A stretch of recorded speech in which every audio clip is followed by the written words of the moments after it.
Hello and welcome to I think it's going to be episode 70 of the Bad Psychics podcast. I think it was 69 last episode, and there's not been anything Nice. since, not been anything recorded. So yes, episode 70, it is the review of the World Cup, and it was indeed a World Cup, and I'm here with three idiots who I think watched a lot of the World Cup. Right? How much did you all watch? Anything that wasn't on at stupid o'clock in the morning. Yeah. Whereas I was watching a lot of that stuff at stupid o'clock in the morning.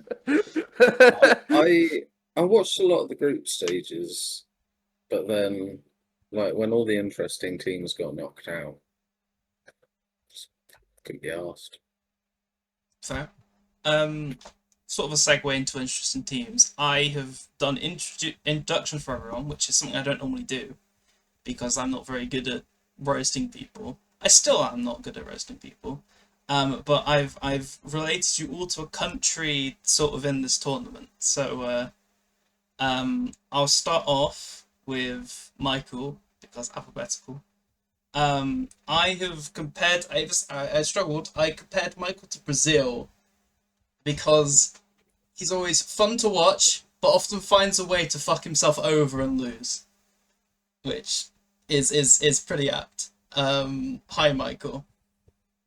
Difference is there's expectations of Brazil doing well. Like if you're expecting me to do well, like you've never paid attention to this before. You know, I know it's been like 20 odd years since Brazil won a World Cup, but like that means they won something. I don't do that. True. I was trying to think of another one, but I just felt like Brazil being shit is quite funny. So Maybe like Belgium. but then Belgium did annoyingly good. Yeah, but they never win though, do they? And they still found a way to fuck it up. They did. I've gone South Africa because it's the thing that winds up Z the most, but yeah, he still keeps watching for some apparent reason. Great.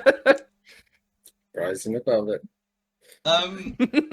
We'll move on to Sean, who I've said Norway, relatively untested compared to everyone else, but kind of looks like a Ginger Haaland. Sure. Hi, Sean. Hi. It's literally just Ginger the hair. Ginger Haaland's a new one. Yeah. I guess, yeah, with the hair, especially considering it's tied up at the back of my head today, like he has it tied up. I was gonna say it should have gone with he's like Norway because his performance entirely hinges on the output of an ugly man with a man bun. We're just proving that Z's better at this than I am. That might be one of the nicest things you've ever said to me, Z.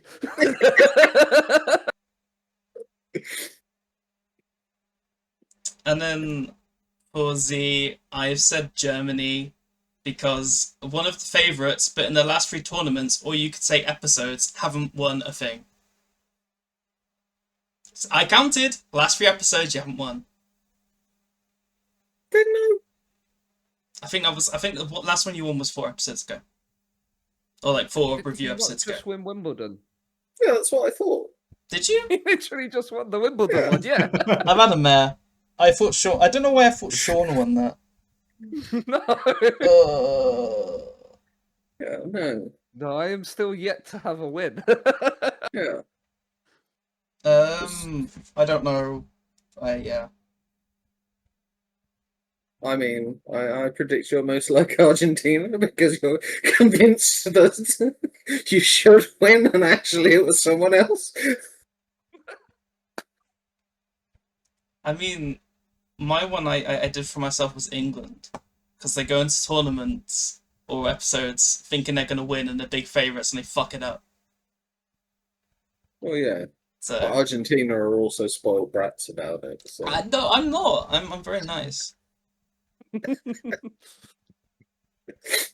The bait was definitely thrown out there. I'm not gonna take it. All right, let's get this started. Spreadsheet. So yeah, so Group A, there was we indeed did predictions. Group A, um, everyone had some kind of variety of Mexico and then someone who'd get through, but we were all wrong about either the Czech Republic or South Korea because South Africa indeed came second, and I'll immediately let Z talk about that. Yeah, we're just an incredible footballing nation. Never mind the fact that we got lucky to draw with Czechia with a penalty that probably shouldn't have been given, and we were like good for about 20 minutes against South Korea, and that was enough. We got through. We had an incredibly tough group with 3 teams, all of whom have some level of footballing pedigree, at least, certainly at least within their own like federations, and we got through. Yes, we were fucking awful against Mexico, but a lot of teams were awful against Mexico, and yeah, I didn't think it necessarily looked like we were going to get through, but we did, and that was like I just wanted to get a win in the tournament. That was all I wanted, just a win. I'd probably have even taken a couple of plucky draws, but yeah, we got through, and we were only stopped against Canada in the round of 32 by a worldie of a goal, so no complaints. Fair. And then I'll quickly let Sean talk about Mexico before we move on. Yeah, they looked good in the group stages. Didn't concede a goal. Won all of their games. It was looking for a while that they could have a deep run in it. Especially with the way they were playing. The crowd at the Azteca definitely helped them get through those early games. But I'm not certain necessarily if they'd have had the same results. Possibly if they weren't one of the host nations and playing most of their games at home. But they were definitely the worthy team to win that group. Yeah. Okay, and then I'll just quickly show the points from that, which there we go. We all get 2 points. Pretty routine. All right, and then we move on to Group B, which we almost all said Switzerland and Canada, which would be the correct answer because Switzerland won the group, Canada came second. Sean was the only one that didn't go with that combination, but Michael, I'll let you talk about Switzerland. How would you feel like Switzerland were in the group, and was it a shock that they won it? No, not really. Switzerland were basically what Switzerland always were. They're solid, dependable. They're not going to do anything stupid, but they're not going to, start blowing teams away at any point. And they got put in a group where, it was 3 teams that realistically you'd think Switzerland should be beating. Obviously, in the end, the one they randomly didn't was Qatar somehow. But it's just that feels like a very Switzerland thing to do, where they're very good at not losing stupidly, but they aren't. You wouldn't expect them to. Even getting that 4-1 against Bosnia was a bit of a big thing for them, really. It's a bit, you don't expect big results out of Switzerland like that. So, yeah, it's realistically about where you'd have expected them to end up. Maybe you'd have expected Bosnia to put a bit more of a fight against them, but like Qatar basically did a bit of a job on them, as the saying often goes. And Canada, they were just the better team against Canada, really. It was one where I think as the game went on, Canada got into it a bit more, but Switzerland had basically done the damage already. So, yeah, it was just typical Switzerland, just don't be crap, basically. Um, and then I'll let Sean say anything about Bosnia, who very much made it out the group, just not second. Yeah, I think were massively hindered by the big defeat against Switzerland Mhm. For the goal difference, and both obviously Canada and Switzerland benefited from the better goal difference. And but Bosnia were never going to be a team like even with Michael that I thought were necessarily going to blow teams away. I think the big defeat like to Switzerland was a bit of a shock. I thought Switzerland would possibly win the game, but not by that scoreline. And I think they weren't as good as I necessarily thought they were going to be.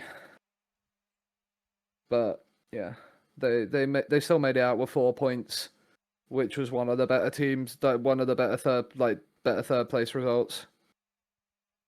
Yeah. But yeah. Speaking about 4 points, everyone got 4 points from this, apart from Sean, who had 2 points. And then we move on to Group C, which we all predicted. I think we all predicted Brazil would win and Morocco came second, which is absolutely spot on. Even though it was very much same points, it's just goal difference. Z, do you want to talk about both Brazil and Morocco and just that group in general? You can shit on Scotland if you like. Yeah, I mean, arguably Scotland weren't even the third best team. Like Haiti looked better against Morocco than Scotland did. Haiti looked better against Brazil than Scotland did, and Scotland only barely beat them. I think I wouldn't have said as much as Brazil and Morocco get through quite comfortably and it looks all comfortable. I wouldn't say either of them looked incredible. Like, I definitely think Brazil looked better than Morocco did. Morocco, I think, kind of stumbled their way to 7 points a bit. Brazil at least deserved 7 points, but I certainly wasn't going, oh, Brazil are going to win the World Cup.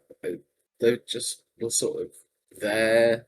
It wasn't one of the most interesting groups, partially because every time you thought something interesting might happen, like Haiti beating Morocco, someone had shit the bed. So yeah, the right two teams went through, but they're lucky they didn't have some stronger competition. I wasn't overly convinced by Brazil when they played Morocco. I thought Morocco were the better team against them. Slightly, but definitely I felt they were the better team. They looked very dangerous on the counter against Brazil. I think Brazil for having, arguably you could say in terms of the experience and what they've won, one of the better centre back partnerships at that tournament in Marquinhos and Gabriel. They didn't really look solid, even though they only conceded the singular goal in the group stage. Like, I think Morocco's best performance was against Brazil, and then Yeah. against Scotland, they struggled to break them down despite Scotland being awful. And Haiti nearly caused a big upset. yeah. I very much watched that 1-0 Scotland win against Haiti, and it was one of the worst matches of football I've watched. I feel like we need to talk about Scotland, so I'll let Michael talk about Scotland. We need to talk about how bad that tournament was. I think it is a slightly tough one to judge because they've got themselves a stupidly tough group there, especially given it was a 48-team tournament. To get Brazil and Morocco is a bit insane. That was even possible to happen. So it was always there a bit on the back foot off of that. But yeah, it really feels like, I think Steve Clark moving on was probably the right call because I think he's taken this team as far as he can, really. He's getting them qualifying for tournaments again, which, they hadn't been doing for, they went just over 20 years, wasn't it, without qualifying for one at all. So yeah, he's definitely improved that squad. They've got much better players than they used to. I think half the problem Scotland have got is that most of their best players are in the same position. They've got a lot of very good midfielders, but not a whole lot in front of that and not a whole lot behind it. And they're also hindered by the fact of their 3 goalkeepers. I think between them, they'd played like 3 league games this season.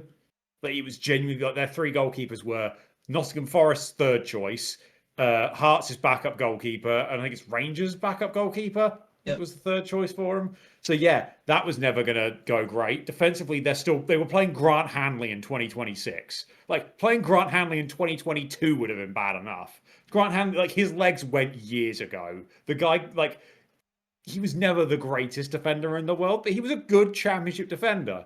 And then his legs went, and he went to Birmingham in League One, and that was, the start of the decline, really. And now he's up in Scotland. Like, I don't even know if he plays that much for Hibs. Yeah, I just wanted to take a shot at Birmingham there because Say the start of the decline was definitely for Norwich. I mean, he wasn't playing for us by that point. That's why we let him go for free. But yeah, like the fact that that happened where he like wasn't playing at Norwich anymore, so went to play for Birmingham in League One. Didn't really play. Like, wasn't even like a big player for Birmingham in League One. And like that was what, about 4 years ago at this point. Like that is what I mean by, like, I love Grant Hanley. He's absolute, on his day he was an absolute beast of a defender. But his day was many, many years ago now, and Scotland should not be relying on him. And I think the big issue they've got as well is just in that striker position. They just can't seem to figure out who they're playing up there because they've got a lot of like semi-decent options, but they can't really seem to settle on one. And they can't seem to figure out who fits best. So they'll chuck in like a Shay Adams, or like Lyndon Dykes is somehow in the squad. I don't quite know how that happened still. Like, it's just like the problem they've got is that they can put a brilliant midfield out, but basically nothing else. And they're basically reliant on Scott McTominay turning into a brilliant goal scorer. And he was off it as well at this World Cup. I think it was the Morocco game specifically where I'm like, he forgot that he was on a team half the time. It felt like he was trying to be the hero. It's like, just lay the ball off to someone. And that was just, I think, the problem. Like, if Scott McTominay doesn't click, they've got no real attacking threat because they can't rely on, Kieran Tierney screamers and Kenny McLean from the halfway line every single game. So yeah, it's just Scotland, I think, have got something to build from, but they need to, like I said, get in the right manager who will actually, potentially try and. I don't like this whole they've got to give it a go sort of mentality that people bang on about. It's got like, oh, they're sitting in and defending too much. There's maybe an element of they're setting up the teams a bit, a bit too cautiously. But it's also you can still play those sort of shapes if you've got that like counter-attacking threat that you're aiming for. The problem is Scotland haven't figured out who that is. If it's, they'll stick Shay Adams up there to run a bit, or Lawrence Shankland to run a bit, but not actually, they're thinking of what does their striker do to stop the other team having the ball, not what do they do to score a goal. And basically, like I said, the entire game plan for scoring is hope Scott McTominay happens. So yeah, hopefully whoever they come in, bring in next to the manager, just figures out what the plan is when they have the ball, because they figured out what to do without it a lot of the time, but just not to do with it. I think Scotland's issue as well, a little bit, was that going forward is that a lot of their better players, when it gets to the next World Cup, are gonna be north of 30 as well. So there's not necessarily, for whoever comes in, yes, they will probably all have the next World Cup if they get there. But there's going to be a big sort of culture shift for them in the next few years, I think, as well. I really like Gannon Doak for Scotland. I'm surprised he didn't get more minutes. You're talking about somebody that could have necessarily provided an attacking outlet and a threat. When I watched him play, defenders seemed to be like not necessarily there, but they went, okay, now I've got to step off a little bit. I think he's a very young player still, so I think he's gonna be probably gonna be their guy next. I just don't think they gave him enough. I don't think they gave him enough opportunity to go and show what he can do, because I think he could have been a difference maker for them if he had have had a little bit more opportunity. So yeah, I think the couple of problems with Gannon Doak is A, he's not played much club football this year. I think I just looked it up and he played like 8 league games this season. I think he's had a lot of injury issues.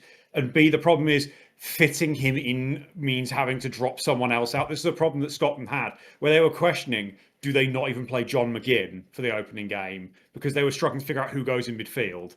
Because if you basically to play Gannon Doak, you've got to try and fit in Gannon Doak, McGinn, McTominay, and Lewis Ferguson, and then probably one of like Ryan Christie or Kenny.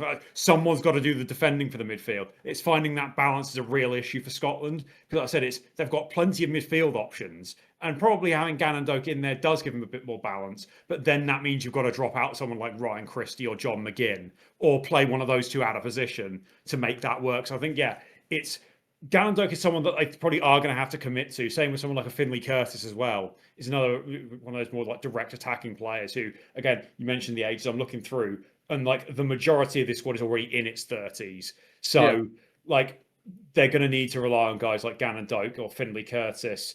They obviously had Tyler Fletcher came in for Billy Gilmore at the last minute, where he's one that doesn't really play senior football at all beyond the his odd into a couple of international caps. But like it feels like Scotland might have to start chucking in some of those youngsters and hope, which is it feels what like it may be like you said because of the age. Scotland are now going to start hitting the where Wales are at this point, where when they don't have a Bale and a Ramsey, they're having to chuck in these lads who are basically playing under 21s football at club level and hoping they suddenly step up to international level. So yeah, it is a tricky one, but you'd kind of I think from a Scotland perspective, they're probably going to sort of hope that this upturn in form might actually start getting other Scottish players to start, progressing a bit. And some of them might, especially the ones that have gone over and played in Italy, like McTominay, like Lewis Ferguson, like Billy Gilmore. You might see more like Italian teams picking up Scottish players and like just more clubs worldwide looking at these Scottish players and picking them up might actually help the game develop a bit more. Yeah, because I don't necessarily think the SPL's the ideal place for them at the moment. There's a big gap between the top two. Yes, Hearts have bridged it this season, but it's fine. I don't know necessarily how you can, especially if they're not necessarily like with the European places that they do have up there. There's not a lot of opportunity for them maybe to go and get that sort of bigger game experience and stuff like that to help with tournament pressure. Yeah, I just did a quick check. There were 7 players from Scottish Premiership in their squad this time. Yeah. Which, given that it's, I know before Steve Clarke had a lot of accusations of being too biased towards the Scottish leagues. That, that's definitely a drop off. And even then, some of those, like Liam Kelly was one of those. But technically, it would have been, I think, 8 with Craig Gordon before he retired. But yeah, it's a lot more of the backups really are playing in the Scottish League now. Like their entire midfield, like Finley Curtis is the only midfielder they picked who plays in the Scottish League, Mm-hmm. and I don't think he played a minute at the World Cup. All right, so that was indeed Group C. And then just quickly, everyone gets 4 points because we both got right.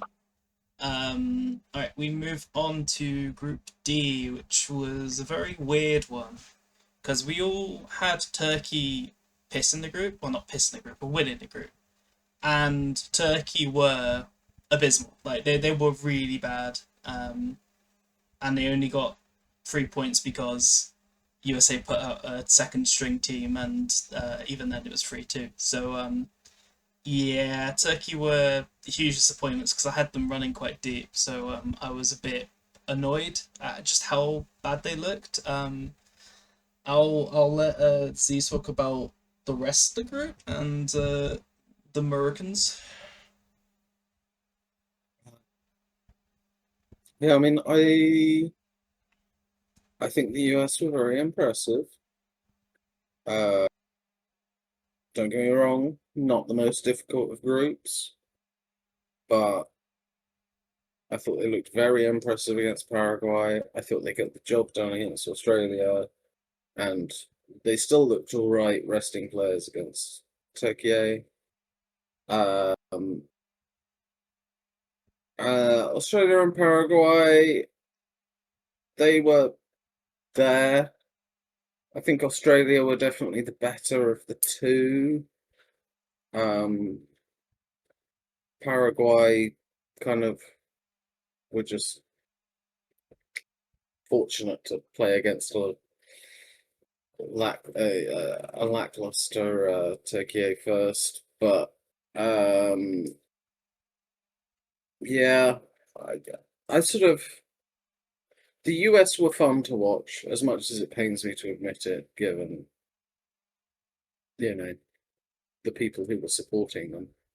But they were good fun to watch. But the rest of the group is just kind of a who wants to lose the least fest, to be honest.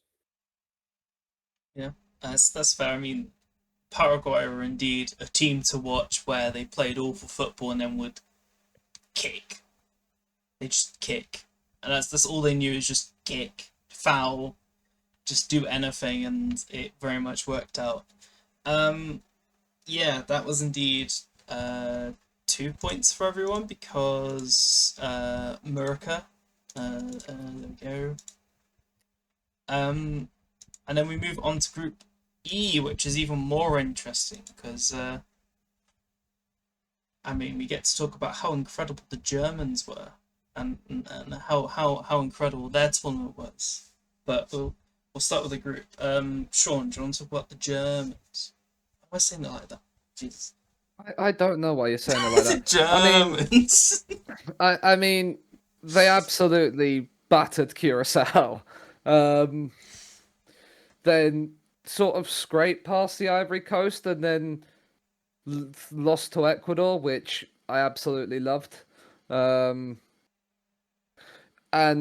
yeah, like I think we've seen with the stuff with that's come out of Germany since the World Cup has ended, they aren't necessarily the powerhouse that they were a decade ago or even like bits before. Like this is a team with a load of great individuals that haven't found a way to properly play together.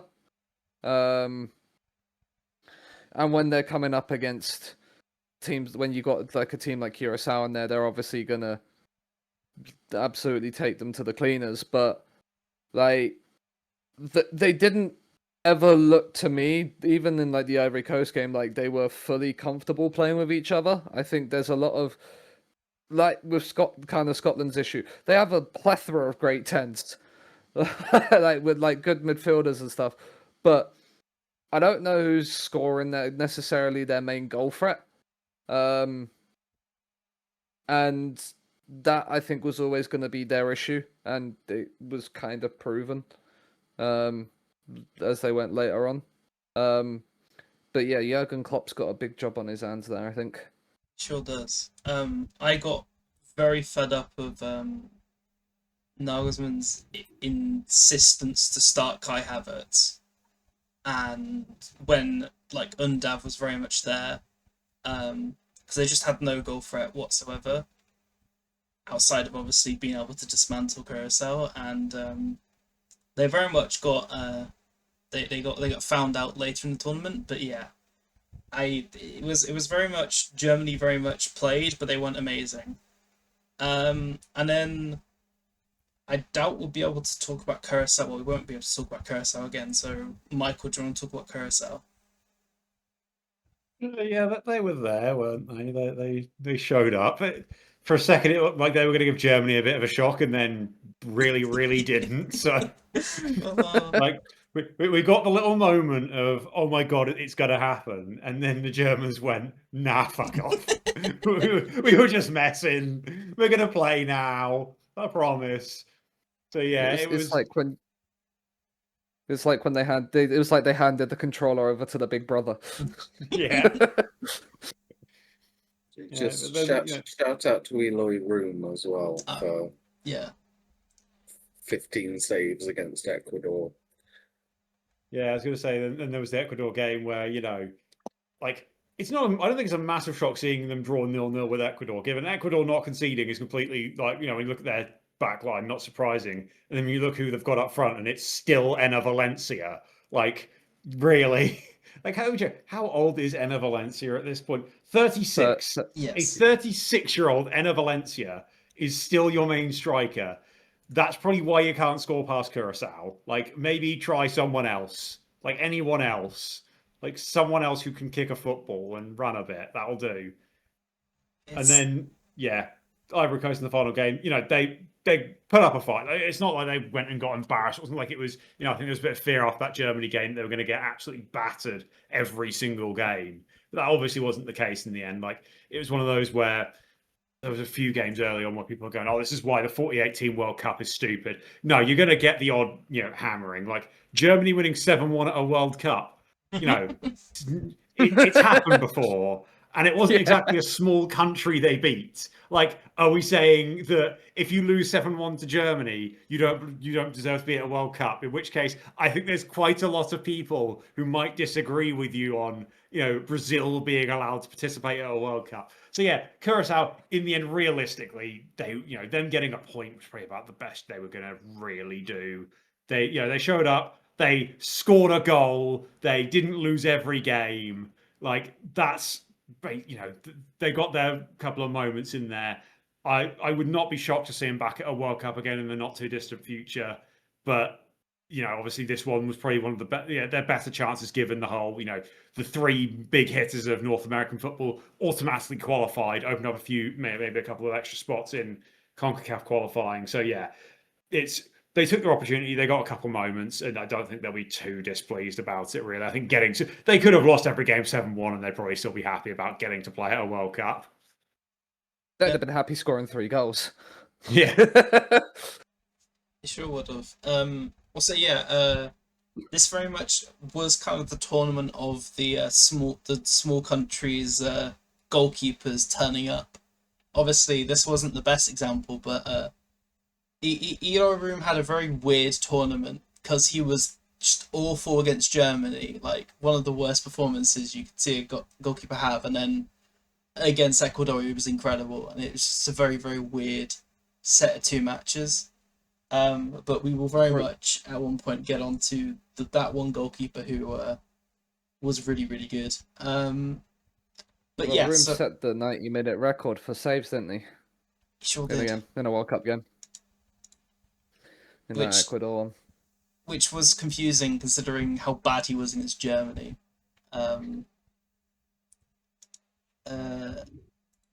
Anyway, 2 points for Michael and Shaw. Oh, sorry, just for Michael, and then 4 points for everybody else. And then we get on to Group F, which was very straightforward. Everyone said Netherlands and Japan. And that is indeed what happened, even though I say the Netherlands looked good. Japan didn't. I'll let Sean talk about the Netherlands. I mean, the Netherlands obviously was these I'm not certain on the Netherlands. They can look really good sometimes and then not so great at others. It was a bit of an interesting one for me, but it was a group they were expected to win. They got the win against Sweden and against Tunisia, and then the draw against Japan. It was kind of what I expected from them out of that group. Yeah, and I'll let Z talk about Japan. I mean, they thrashed Tunisia, but I'm pretty sure we as a collective of 4 could have thrashed Tunisia. And then, like, they played well against the Netherlands. Arguably, could have maybe felt a little bit aggrieved to not win by the end of the match. But like that was a weird match in that the first half was one of the worst 45 minutes of football I've ever seen, and then the second half was one of the best 45 minutes of football I've ever seen. And then just sort of did enough to get a point against Sweden, but they were just they were there. It's about as much as I can say about them. That Japan-Sweden game was kind of like one where they both knew a point would be enough for them to qualify and probably kind of shook hands on it before the game, but obviously didn't shake hands on it before the game, sort of thing. Like, like, it was one of those where a point's good enough. We'll see you both in the knockout rounds. Yeah. The one thing I wanted to talk about just before we go on to the next group is Tunisia. I feel like Tunisia were the worst team in this World Cup. Can anyone raise me a team that was By worse? a mile. Cool. Okay, we all agree. Yeah. I'll offer Iraq. I think Iraq beat these, especially if you consider the first game against Sweden. They very much started no strikers, even though they brought like 4. They had both like attacking midfielders up front. They had like players out of position, and it was just the weirdest thing ever. They get battered by Sweden, who very much get battered in their next game, and then Tunisia and then sack the manager, bring in Hervé Regard. Have I got his name right?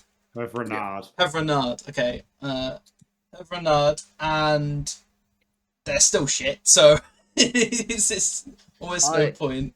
It was one of the weirdest World Cup performances ever, and I didn't think they would be that bad, but they were that bad. I completely forgot they sacked their manager mid-tournament. They did.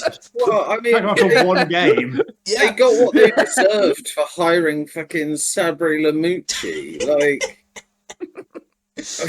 it was crazy. I don't. The idea of Sabri Lamouchi in charge of a national team, like, it's like be the equivalent of in 2026 the Scotland job going to Malky Mackay.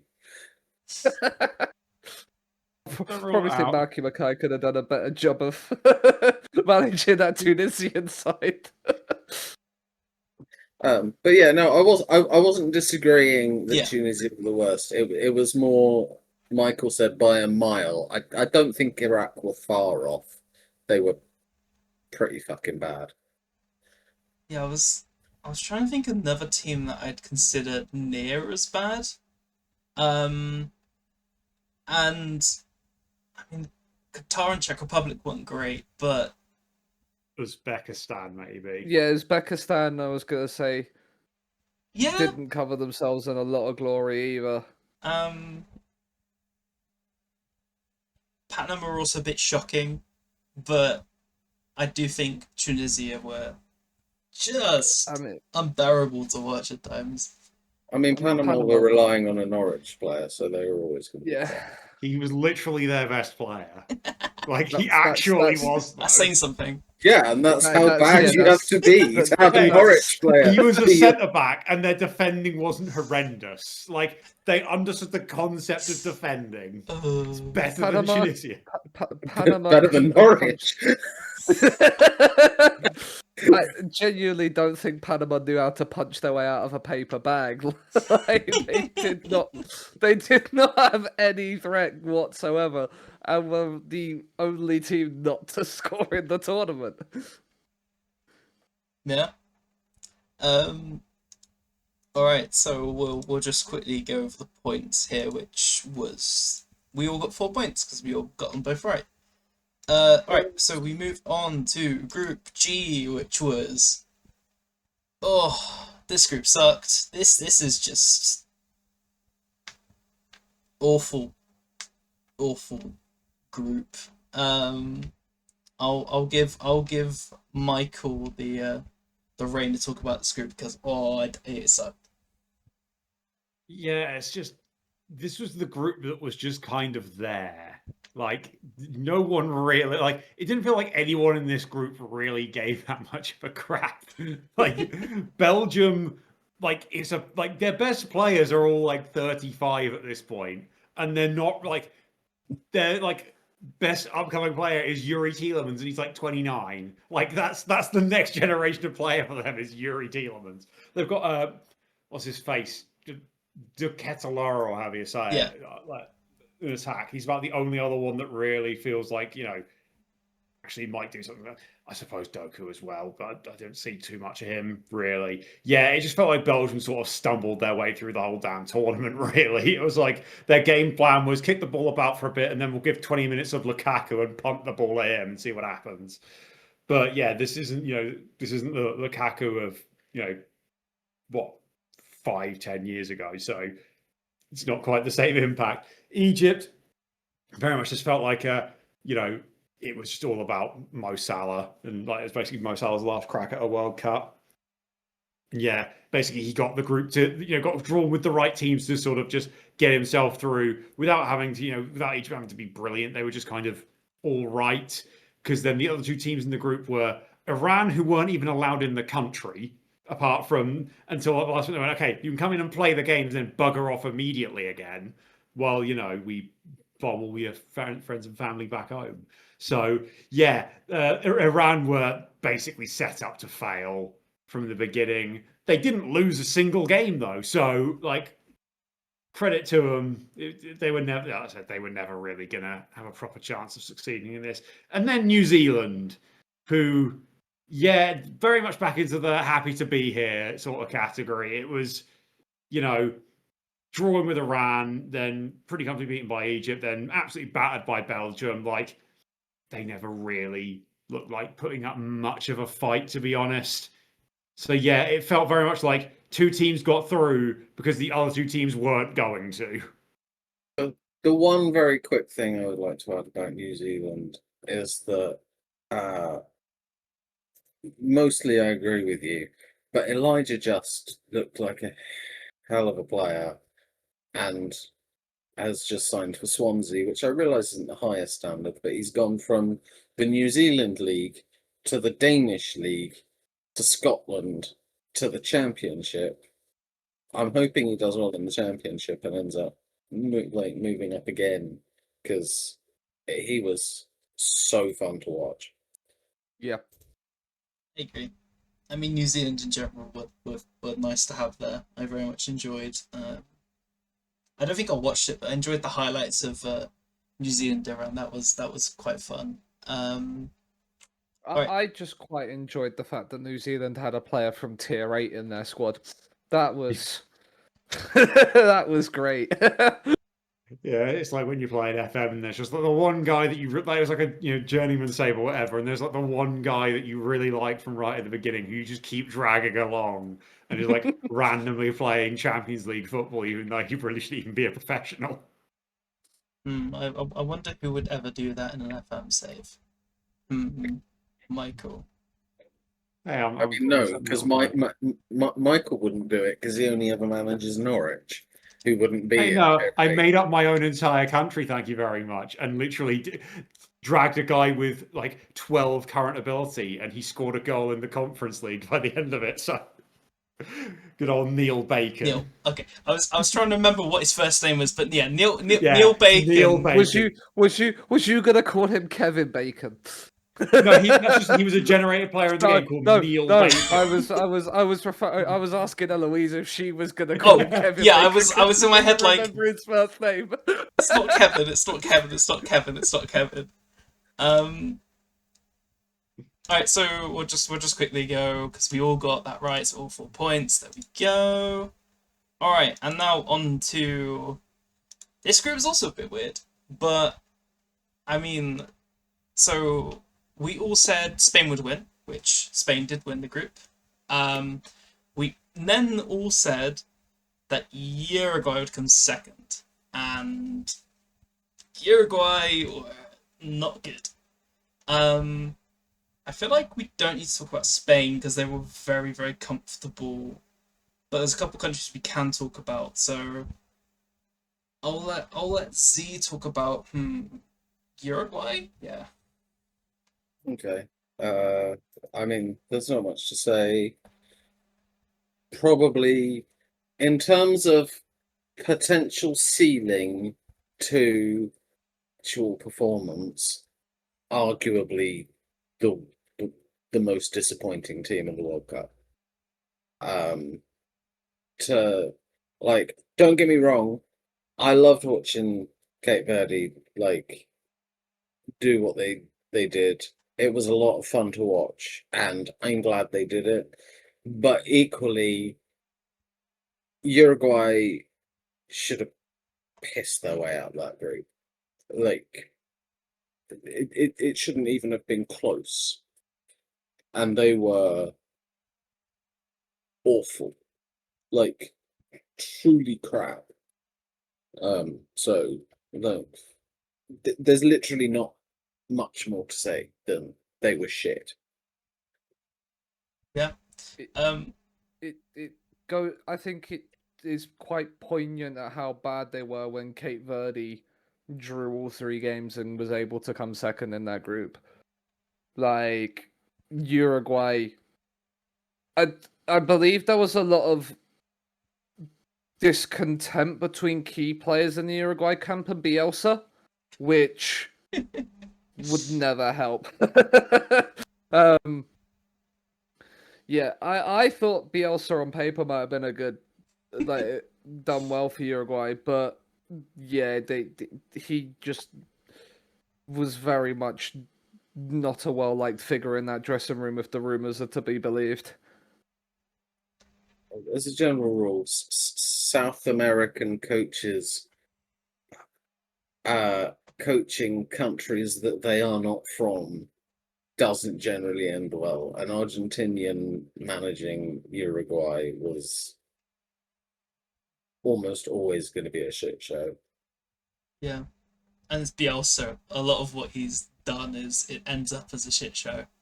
My favorite thing with the whole Uruguay was watching Uruguay Cape Verde, and obviously Cape Verde went up at first, and then Uruguay got 2 goals quite quickly, end of first half, and so you saw the range of emotions of Luis Suarez very much being pissed off they were losing against Cape Verde, and then celebrating, but also being like, why are we so bad, and then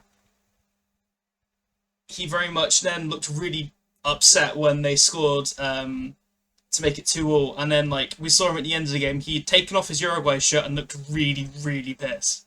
And it was just really funny because I like laughing at Luis Suarez. And it just kind of sums up everything about that like Uruguay tournament. It was literally just the 90 minutes of Luis Suarez reactions we got because nothing else interesting was happening apart from Luis Suarez reactions, and I just like making fun of the man because I don't like him. I'll let Michael talk about the fairy tale of Cape Verde. Yeah, this. I mean, it's easy to compare it to something. My brain goes to like 2010 New Zealand, where it was a team that just refused to lose games, basically. But except this time, they somehow managed to get through on 3 points. But yeah, it was that first game against Spain, I think, sort of set the tone really for what it was going to be, where it was just, yeah, a game they refused to lose, no matter what happened.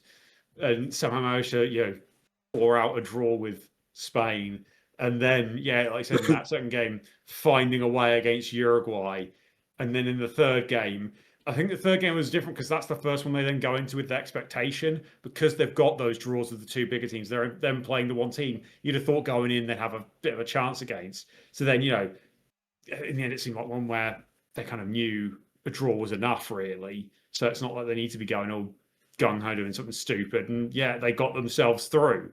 And so, yeah, it was just, that inability to lose games somehow just kept them going for so long and was just, I think the real show of why I think for me it's the biggest show of why this 48 team World Cup does have merits was mostly because it was getting more African teams into the tournament.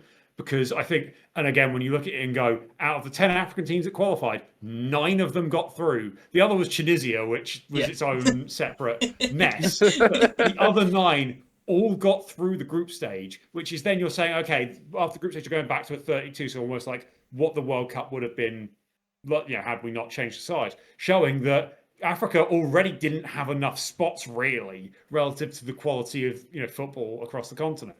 So yeah, I think Cape Verde was the real thing that sort of shut down this idea of we're letting in too many teams, especially when it comes to Africa. If anything, Africa still doesn't have enough spots. Like if they're talking about going to 64, you've got to be giving Africa a lot more of those spots, really, because yeah, you can't give it to South America. You're basically just then, if you give more spots to South America, you're basically just negating qualifying and going, South America qualifies. All of you just come play. Don't bother trying. And yeah, but what will end up happening instead is you'll give more spots to Asia, which is where you'll get more teams like Iraq and Uzbekistan. Those are the ones where they're obviously stretching to try and get potentially China or an India. I think more likely China into a World Cup because viewership and money. That's where those are the ones where I'm looking at going, yeah, no, that's where they're being a bit silly with it. But when it comes to African qualifying, I think Cape Verde were the real show of yes, give Africa more qualifying spots, please. Yeah. I think there's always been a lot of because especially I think this was a really good showing for African football, given the absolute shit show of the African Cup of Nations finale, like at the beginning of the year. Like this kind of put a good spotlight on African football again, which I think it definitely needed. Because like having the AFCON debacle that it was be sort of still hanging over this World Cup a little bit, it's kind of detracted away from that a little bit again.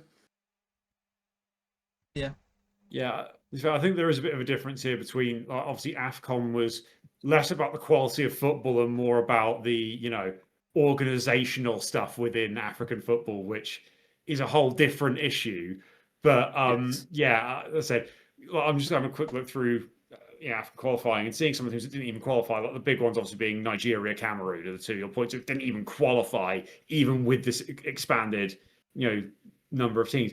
Even then, ones beyond that, like having seen how well Cape Verde have done this tournament, and same with DRC as well, where there are more African teams there where people might look at it and go, oh, they're not really that great. But the standard of football is so high. Like, even like, say, Burkina Faso, who didn't qualify, that, I would say that a team like that probably still does better than a lot of the Asian teams that did qualify. So, yeah, I think there is that separation of the organizational side of African football and the actual quality of African football are two very different things. And I think at this point, you really can't doubt the quality. Because I know, was it the Russia World Cup where African teams really struggled? I think this has sort of really put that idea to bed again. Where, and hopefully there's less of these mentions of everyone likes to point out, oh, there's only been one African team making a semi-final, and like African teams still haven't won it. It's not just an Africa thing. It's just anyone that's not Europe or South America. Like, no North American team has won a World Cup. No Asian team has won it. No Asian team has got to a final. There's been, one Asian team in a semi-final ever. North America, I don't even know how many North American teams have made semi-finals. There is this weird obsession with pointing out that African teams haven't done that well at World Cups, when, like I said, it is not an Africa problem. It is anyone that's not European or South American problem. Yeah. The only thing I'll say is we won't say what happened to African teams in the round of 32 because it started to then go a bit downhill. Also, what did your board say, Z? Because it wasn't in frame for the recording. Oh, I said justice for Senegal. Okay, it needs to go. I said Ghana are really good. Oh, okay, is that what it said? Okay, got it. Yeah. For future reference, the board go in front of your face, and it should be. Actually, maybe not. It doesn't recognize you as a person anymore. Impressive disappearing act. Okay, maybe slightly down. Slightly down. Down a little bit. Okay, you okay.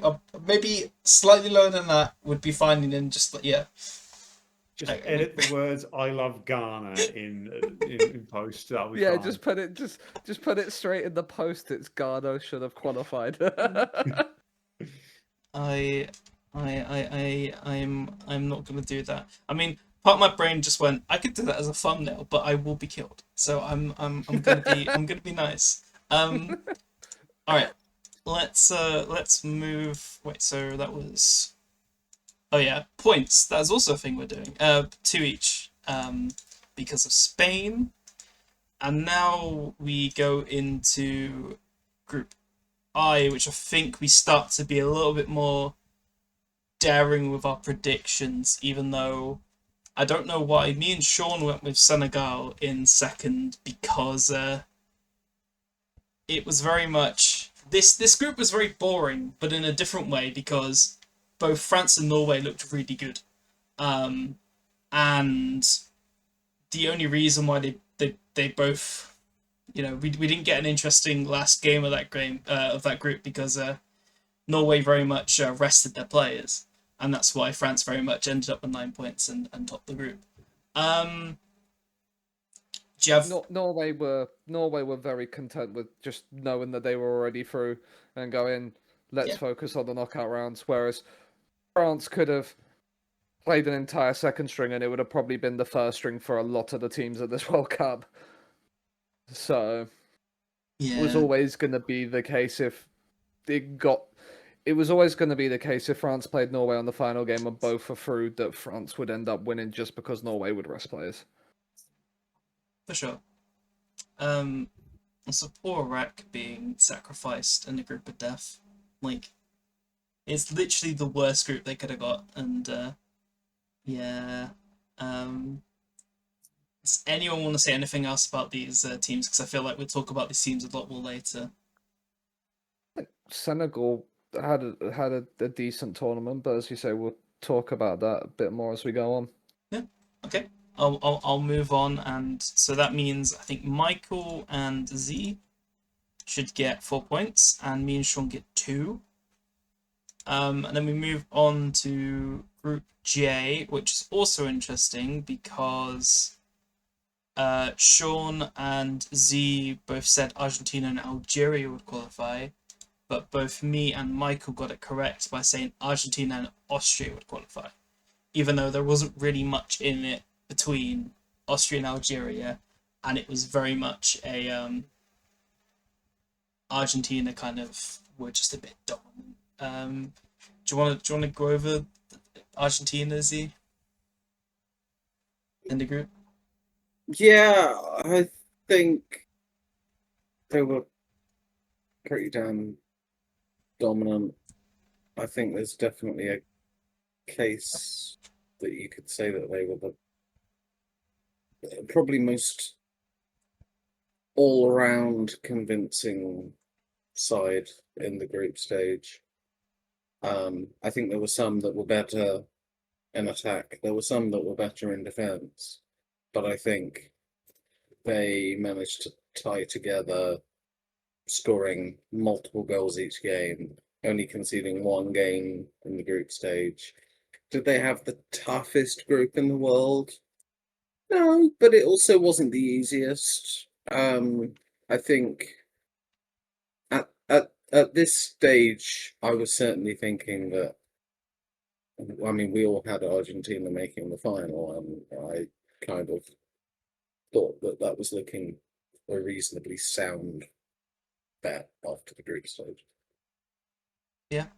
That was very much the group stage was kind of just messy pop off kind of territory, just kind of demolished them all, and it was very one-sided. It was nice having Jordan in the World Cup though. That's another like country that it was nice to see in a 48 team World Cup, because we don't see a team like Jordan very often. So yeah, I don't think they did much. I think wasn't there a highlight of the tournament the goal against Austria? Was it the banger? I'm pretty sure there was a screamer scored against Austria. Was it that game where the Jordan player won the man of the match and not any of the Austrians? I'm pretty sure that was the one. Yeah. Ali Olwan. Yeah. Scored against Austria, got man of the match. He sure did, despite them losing 3-1 because of how good the goal was. So yeah, it was very much nice having a Jordan in the World Cup, but very much don't see that happening again. And I'll quickly cover up the scores, which very much 4 for me, 4 for Michael, 2 for Sean, 2 for Z. All right, we go on to our penultimate group, which is so. Oh, let me just go. So everyone definitely got this right, didn't they? Everyone definitely got the two countries, which is Colombia and Portugal, right? No one decided to be weird and say Dr. Congo would come second. Yeah, that was a brave shout. I don't think it was a bad shout either. They It's did not- all right. It's not a No. bad shout. That's the annoying thing is it was actually a kind of smart shout because Portugal were pretty meh, and Dr. Congo probably the best I've seen them at a tournament like this, and that's the annoying part is it's very much the fact that Portugal just got lucky and Dr. Congo didn't. That it's that Colombia game, isn't it? But yeah, so that's my annoyance with this. Sean, do you want to talk about the two that did qualify for this though? I mean, you mentioned Portugal weren't great. I don't understand how Roberto Martinez has managed to get two countries golden generations. That man must pay his agent an absolute shitload. He has managed to fail upwards with every job he's got. They weren't great. They relied on a 41-year-old Cristiano Ronaldo whose legs have seemingly gone. Yes, he's without a shadow of a doubt one of the greatest players of his generation. But yeah, the thing that I think the most disappointing thing for me with Portugal is their midfield is incredible, and they did not play anywhere near the level that they could have been. I think it was. I didn't really watch a lot of Colombia, but yeah, Portugal were just very disappointing. I agree. Such a good Portuguese team, and they insisted on playing a 40-year-old Ronaldo who just made them worse. And it was really sad to see. Although it wasn't, because fuck Portugal. But, so I'll just, because we will have plenty of time to talk about these countries, I'll quickly. So everyone got 4 points. Yeah, I definitely didn't get 2. Woo. God, what was I thinking? Alright, we'll move on to Group L, and we'll have plenty of time to talk about England, but I'll let Michael talk about England in the groups. Yeah, it was the usual England. It was like, let's say the usual England of recent years. Whereas, like, yeah, they were all right. They weren't horrendous. They weren't brilliant. Won the group, I guess. The Croatia game was a bit of a weird one where it was, defensively not the greatest they've ever been. The first half was a bit iffy, really. It always felt like, it just felt like two teams going for a full-on shootout. Let's just try and score as many goals as we can and forget what defending is. And then the second half, England went, oh yeah, defending's a good idea, isn't it? Maybe we try that against a team whose best player is 40 years old. Like, if we try defending, it might work. And it did work because, as became the sort of usual thing throughout the tournament, the main theme of, okay, now Bellingham scores and everything's fine, I guess, was basically how it worked for England. It was either Kane scores or Bellingham scores. This was the one time where someone else had a go right at the end with Rashford, but like that was the rare moment with someone other than Kane or Bellingham scoring.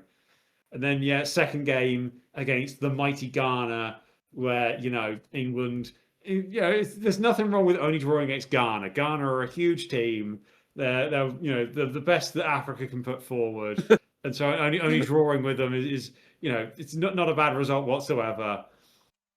And then that last game against Panama, yeah, that was one where, that was always going to just be a case of trying to break down Panama. Panama's entire game plan was try not to concede too many. That wasn't even just against England. That was in all the games. Their game plan was like, can we just not get battered this time, guys, please? Like, just put up a bit of a fight. Maybe attack every now and again. But, like, most importantly, don't let in, like, 12 or something stupid. And they did that all right. I don't think, it wasn't one where England absolutely destroyed Panama, deserved to win it by 6 or 7. It was 2-0 was basically what you were going to get out of that game. England didn't need to push themselves too much. They were winning the group. They didn't need to do anything stupid and get a Kane or a Bellingham injured. So yeah, it was, like I said, standard sort of England at this point in the group stage. Nothing outrageously good, nothing outrageously bad. Win the group, get through.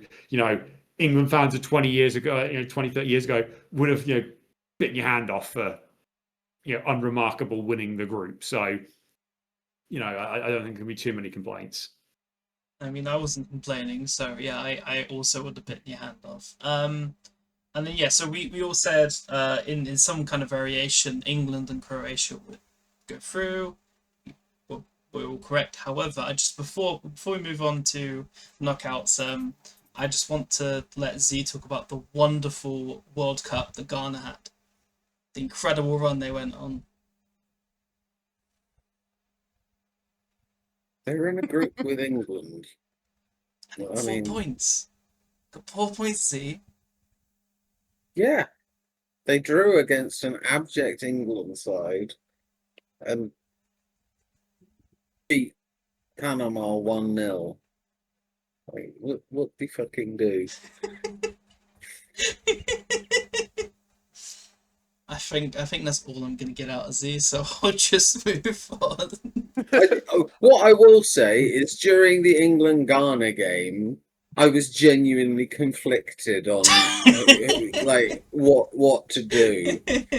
I was like, I hate both sides.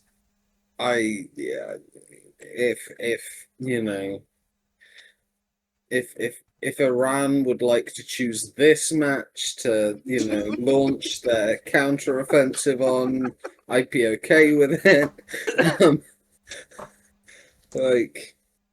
Just awful. Sure. With that, we'll show that everyone got 4 points. Okay, so 3rd place. So I don't feel like there's need to get us all to rattle off all our 3rd places. So I've written them all down, and I've written what we all got for them. So actually, I didn't write the points on here, but we'll reveal them. But very much, you'll find one person did a lot better than everyone else in the 3rd places. All right, so 3rd place teams in alphabetical order, not by order, but they all got 4 points apart from one of them. Algeria, Bosnia, Dr. Congo, Ecuador, Ghana, Paraguay, Senegal, Sweden. So that meant we lost Iran, South Korea, Scotland, and Uruguay. The points for this were 2 points if you get a team that came in 3rd, and then 1 point if your team you've predicted would be a 3rd place qualifier went through top 2. So there was points to gain even if you didn't get a 3rd place qualifier. So I got Bosnia, Algeria, and Ghana right, and I got Norway and Portugal 1 point for that, so I got 8 points. Sean got Sweden and Ghana correct, but then Canada, Australia, Norway, and Austria, they qualified 1st or 2nd. Z had Sweden, Dr. Congo, Ghana, and then Switzerland, Austria were just single points. That's also 8, so the 3 of us got 8 points. And then Michael got Bosnia, Sweden, Senegal, Algeria, Ghana, and then Australia and Ivory Coast for a point. So as you'll see with the points here, we all got 8 and Michael got 12 points for that, which is pretty good. There was one team Michael got wrong. What was the team that Michael got wrong? Oh, Scotland. Scotland. Yeah, Yeah. it was back in Scotland. Yeah, it was Scotland very much. You could have got a perfect all the teams were qualified, but Scotland ruined that for you. All right, so with that, we'll go on to the round of 32, which I also don't know how we're gonna do this, but I was thinking of just I'll let you all pick a couple games you want to talk about, and then I'll start rattling off the points and stuff. So Z, I assume you'll talk about South Africa, but if there's another game you want to talk about as well, and then I'll pass it around. We covered South Africa. I said we played all right. True. Eustachio scored a worldie in like the 92nd minute or something. I think for me it was the round of two matches that went to penalties. I know there were three, but one of them didn't matter. The Netherlands one was pain, not just because I predicted them to win, but because I stayed up till stupid o'clock, hoping that the Netherlands would kick that dickhead Hakimi out of the tournament, and then nobody could work out how to take a penalty. On the other hand, as much as Paraguay might be one of the worst footballing sides I've ever seen, watching them kick Seven Shades of Shit out of Germany and then knock them out on penalties, which has traditionally been German fodder, was incredibly amusing. I agree. The Germans being bad at penalties was just incredible. One of the best things this World Cup, to be honest. Sean, the couples that stood up for you. I mean, we won't go into the debacle of what happened in the aftermath of the US Bosnia game, We can. which I think Please do. was I think that was the end of everybody enjoying watching the US play football, and all of a sudden turned on them to now we want them fuckers to lose. But I do want we did talk about Cape Verde a bit earlier, but can we just talk about Sidney Cabral's goal against Argentina for a moment? That for me is the goal of the tournament. I don't care. I don't know if a different goal was given to it. The strike on that it was an unbelievable goal. Yeah, it. Some of the other results were as to be expected. But yeah, and the only other game that was really one of note was Belgium decided that they actually could turn up to play football after the 85th minute and didn't decide to do anything beforehand against Senegal. I think Senegal were quite unfortunate to not end up winning that game. I blocked that game out my head, and now I remember it. Yeah, because at this stage, as you said earlier, Michael, there was very much 9 African countries left. After this round, there was very much 2. But yes, Michael, and any others you want to point out before we move on? Before I start rattling off countries. Yeah, I think this was the first game that I really watched and went, holy hell, France is really that good, aren't they? Well, I know it's playing Sweden, who, is a bit hit or miss, but yeah, it was just, this was the game where Mbappe just went, okay, I'm trying now, and just suddenly decided to smash one in at one point. So yeah, that was France starting to look scary. There was England making a bit of hard work for themselves against DRC, where Harry Kane had to come in and save England yet again at the last minute. That one genuinely, until those last 15 minutes, was like, hang on, are England actually going to screw this one up? But no, Harry Kane just about, pulls them through. And then, you've got to, bring up the greatest knockout football goal ever scored by Cristiano Ronaldo, with his one and only ever goal scored in a knockout match at the World Cup being a penalty against Croatia. Well done, Mr. Ronaldo. You finally did it. You have one more World Cup knockout goal than me now. I bow down to you as being better than me. You finally proved it.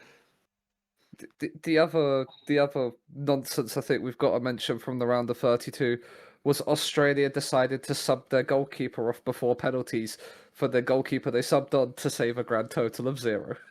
Yeah, this is the thing. Everyone started doing this now. Not every goalkeeper is Tim Krul. Yeah. Tim Krul has like some weird voodoo magic when it comes to saving penalties. Like I call him the Dutch god of penalties. That's what he is. Right. He is like pure shithousery when it comes to penalty shootouts. Not everyone is Tim Krul. It worked one time. Not everyone needs to copy it. Poor Matt Ryan. That also reminds me, just before I'd start saying how many points we got, before the penalty shootout, when they subbed Matt Ryan on, I remember the cameras had managed to capture all of the Egypt players huddling around a laptop that was showing I think it was Mbappe's penalty against Levante that was against Matt Ryan. And they had it on like 2 times speed, and it was looping, so you just kept seeing Mbappe celebrate every 5 seconds, and it was quite funny. But yes, they were very much watching one penalty on loop to try to kind of like judge what he would do, and I just found that really funny. It was just like it's just like a 2 times speed Mbappe celebration compilation, basically. Which I mean, it worked. I don't think it was that one laptop video. No, it's all on the laptop video. That was it. That's all they needed. Oh dear. I'll say that the one thing that didn't work is please stop letting centre backs take penalties and shootouts. Though I think that's one thing we learned between like a lot of the games, but Australia especially. Don't let your centre backs take penalties. It don't like. There's a reason why they're centre backs. Like unless they've got some weird fluke ability to do it. Make your strikers do it. I don't care if they don't want to. You're a striker. Your job is kickballing goal. Go do it. Don't make big blooming Harry Suter go do it because he can't head a penalty. It was so weird because they start off with Harry Suter, who's a centre back and shouldn't take penalties, and then Jackson Irvine, Mabil, sure, but where's your attackers? And then for their 4th penalty, deciding like it's an important one. They have Lucas Harrington, who's 18, step up, and obviously he's gonna miss. He's an 18-year-old taking a penalty in like the biggest match for Australia, and it's just so stupid. That entire penalty shootout with subbing the goalkeeper off, and then Suter, and then an 18-year-old taking a penalty, who's also a centre back, which is so stupid. Like I got really angry with that game, and now I'm just getting angry again. It's just so. It was very much a masterclass in how not to manage a penalty shootout. I really wanted Australia to do well, and then they just do that, and it's just really annoying. Last time I'll be cheering on for an Australian team. So with the round of 32, I've decided I'm not going to rattle off the countries because I care for my voice, but it wasn't the most variety of points here because me, Michael, and Sean all got 7 right, and Z only got 5 right. So yeah, there's a couple in there, but I think we all had Ivory Coast, we all had Algeria. Losing at this stage. I think Z was the only who had Dr. Congo. But yeah, so I think that's enough of the round of 32. That was nice to have a round of 32 for the first time. I enjoyed it. So we all got 21 points and Z got 15 points because that was 3 points ago. And I think I didn't count for round of 32 because it was added last minute. So this round is also 3 points each. So, yeah, round of 16, I'll let Michael say if there's any game that kind of stood out for him. Let him pick first. Yeah, I mean, there's a couple of games I immediately look at and go, ha ha ha, ha, fuck off now. In the US and Portugal, both getting knocked out. This was my basically hate watch round. Like I was so happy seeing both of those countries get knocked out. Portugal with obviously the last minute Mikel Merino goal, getting rid of them. So bye bye Ronaldo. You are not playing at a World Cup when you're 45. Please no, go away already. And the US is just so funny seeing them be so confident and cocky. Like, oh yeah, we got Balogun back. We're going to batter Belgium. They're a bunch of old guys. And you're right, they are a bunch of old guys. And they thrashed you 4-1. Like, how bad are you at a home World Cup to get knocked out by a bunch of Belgian players who were at their best 10 years ago? Like, it was genuinely so, like I said, this was my hate watch round, and like it just came out so brilliantly for me, and I was so happy with this round.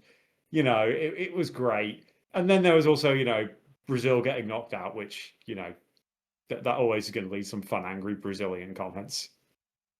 Yeah. Sean? One of my favorite things about Twitter through this World Cup was my For You page all of a sudden just being filled with like a load of Spanish and Portuguese tweets that like that you were just that from all the fans from like South America just tweeting absolute fucking nonsense, and just seeing the Brazilian meltdown on my Twitter was incredible. We've obviously got to mention England going to the Azteca and winning. And playing for the best part of half an hour with 10 men. Yeah, it was one of those games where it just felt like everything was destined to go against England, and then all of a sudden you 2-0 up, and I'm going, well, this isn't in the script. But yeah, I think that was, in terms of just an overall defensive performance and like an overall all-round performance, I think that was probably one of England's better in the tournament. Despite the fact we conceded twice, I just think Dan Burn has now become a cult hero just because of that Mexico game. I think there was at one point or a time during the World Cup, Dan Burn was at 250-1 to win the Golden Ball. Okay, that's great. That Mexico game, Dan Burn was now in the list of people to bet on to win the Golden Ball, which was superb. And probably was my favourite thing from the aftermath of that game.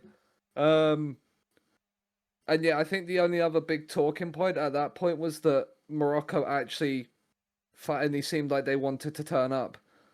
For like the latter part of that game against Canada, because Canada for all it probably should have beaten Morocco. I think Farina was very, very harsh on them. Yeah. So yeah, one of my favorite tweets that I saw was something about like if ever there was like an asteroid coming towards the planet or a meteor, just send down Burn, he'd edit away. Yeah. And then just to finish off, Z, I think there's a couple more there you can talk about to cap off the round of 16. Don't want to, don't care. You've taken the interesting ones, the rest was shit. I mean, has someone mentioned the Argentina match? I don't think so. That was quite interesting for the wrong reasons, and annoyingly, I can't talk about it because I didn't really watch it. It was I can't remember if it was the Argentina equalizer or their first goal to get back in. It was very controversial. Yeah. Because basically it was Egypt. I think it was a goal to put Egypt 2. It was a goal to put Egypt 2-0 up. Was disallowed for a foul that was completely down the other end of the pitch. That then got brought back or something like that. Like the game was very much. It very much seemed to be that we have to let Argentina go through. How can we make it look like we're not fixing it for them whilst fixing it for them. Yeah. And that, I think, was the big turning point in the game. Even though Egypt then did go 2-0 up, and then Argentina did what they did for pretty much the entire tournament, look semi, like in the knockouts, not look like they knew what they were doing, and then all of a sudden are behind and go, oh, we remember how to play football now, right? Let's come back and win it. Yeah, that was the game where the public opinion of Argentina went from, "Ooh, Argentina are fun to watch. You know, this has been a fun World Cup. And Argentina look good. Messi's playing well." To suddenly, we all hate Argentina. They're the worst thing to ever happen to, I don't know, the world, and just want Argentina just to lose because they very much should have lost to Egypt. And it was a very quick switch, but it very much was very apparent. Much like the whole US shenanigans with Balogun. Alright, so points wise. So this one was interesting because why did I not write? Oh, okay, it's not that. Okay, so Michael in this round had both Canada and Colombia going out, so he got 6 points. Sean only had Mexico going out. I had Egypt as well. Oh, did I not? Okay, how did I mess that one up?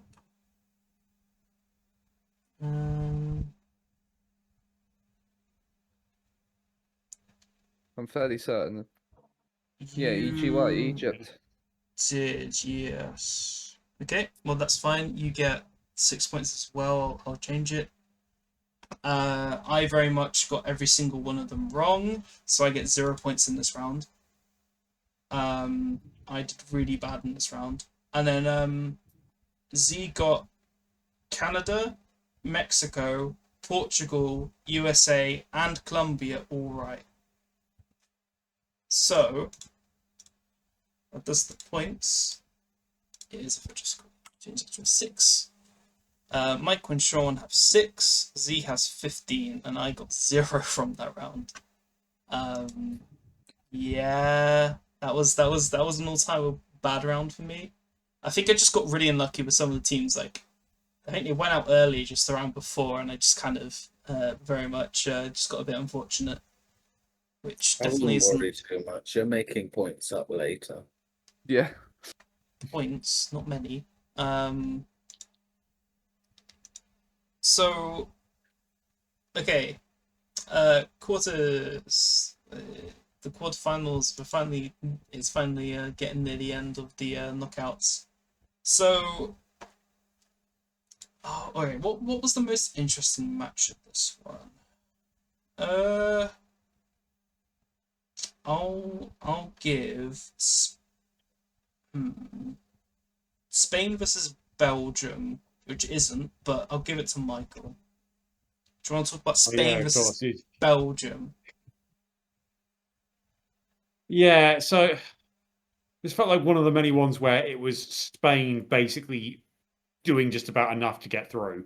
It was one where they never looked like, I was never looking at going, oh yeah, Belgium are going to win this game. But it was never, it took, again, it was another late goal from Mikel Merino that actually got on the result. It was one where they were playing against a decent side and just basically the way that they controlled the games was by having the ball all the time. You can't lose a game if you have the ball all the time. But they weren't. It's not like they were going through and But again, it was Spain the whole tournament. Really weren't going through and like battering everyone with their attacks. It was just controlling the game and then finding that goal near the end to find a way through. This always felt like it was going to be a game too far for Belgium. They probably didn't really have the team you'd think to get to the quarterfinals. It was one where they got a bit fortunate with the draws going through there and then got to Spain and just came up against a team that was just clearly better than them. But Spain weren't really in the mood for scoring a bucket load of goals. So, it was just one of those where Spain won in the most unremarkable of ways, really, given it was a, kind of late goal. It never felt like one that Belgium were going to win. But, like you said, not the most interesting of games. But I don't think Spain cared about being interesting. They cared about winning. I mean, there was a brief moment of time where Spain were troubled. I mean, as for that was the only goal Spain conceded in the tournament. Yeah. I believe. Like Belgium did trouble them. It was then, I think, the massive turning point in the end was Thibaut Courtois got injured, and so they had to sub Senna Lomans on, and then Senna Lomans spilling the shot into the path of Marino is what won Spain the game. Yeah. Like, um, but that was more the turning point than that game did just have extra time written all over it up until that point. But it was one of those games where you were effectively crying out for Spain to go. They've not got the Senna Lomans was having his third cap for Belgium in that game. It was crying out for just someone test him, because he will there is a good chance he would make a mistake. Courtois probably wouldn't have spilt that, and that was the unfortunate difference. I think Spain would have beaten Belgium in extra time anyway, but Belgium were arguably the closest side to causing Spain any disruption up until that point. Yeah. I'll let Z pick a game that he would have watched to talk about. You gave Michael the only quarterfinal I watched. I'm sorry. Great. Yeah. Do you have Sorry. anything to add then, or should I go to Sean for the England game? Jude Bellingham proving why Birmingham retired his shirt Right, number. Sean, we don't need to know about Birmingham. I was hoping you'd mention something about that. I knew it would. I was wondering how long it was going to take into the episode for a Jude Bellingham retired number sort of comment to come out. You know, Jude Bellingham is the first good thing to come out of Birmingham since whenever Aston Villa was formed.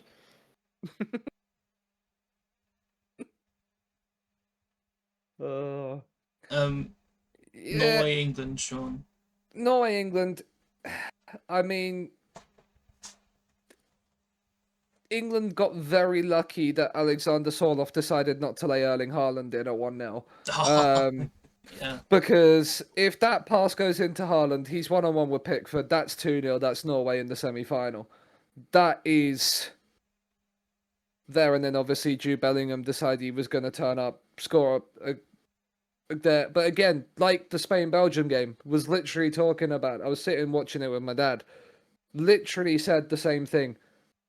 Just Norway would be Norway's goalkeeper is Øyvind Nyland, who struggled at Aston Villa a while ago. I think wasn't he the goalkeeper that is responsible for when it came back from COVID and the goal line technology was conveniently switched off until the second half. I said, just someone take a shot from distance, see if you can give him something different to think about. And lo and behold, something similar to what happened there. He spilt it into the path, and attacker and Bellingham's there to tap it in. And then we got Dan Burn on again, because that seemed to be a theme. We're trying to defend something, let's stick the big lad on. But it wasn't vintage, it wasn't anything to write home about, but it was all... Given the way Norway had just beaten Brazil as well, it was never going to be the easiest of games.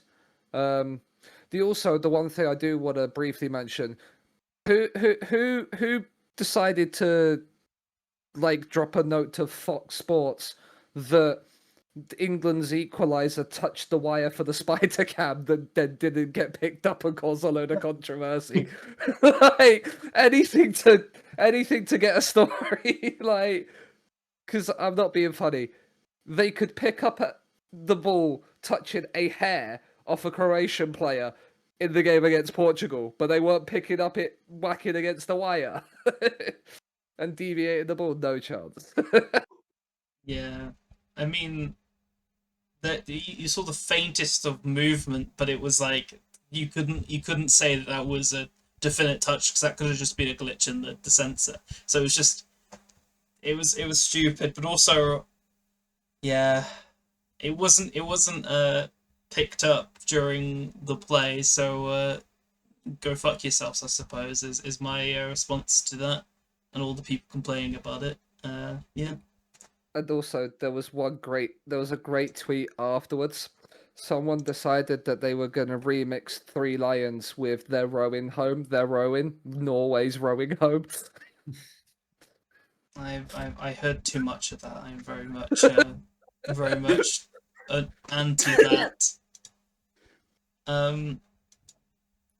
All right. So points wise, this one was interesting because it was a very low scoring point wise round for us. So the answers here for the quarterfinal losers is Morocco, Belgium, Norway, and Switzerland, who lost against Argentina, where they also could have gone through instead of Argentina. That's kind of a theme with Argentina's knockout games.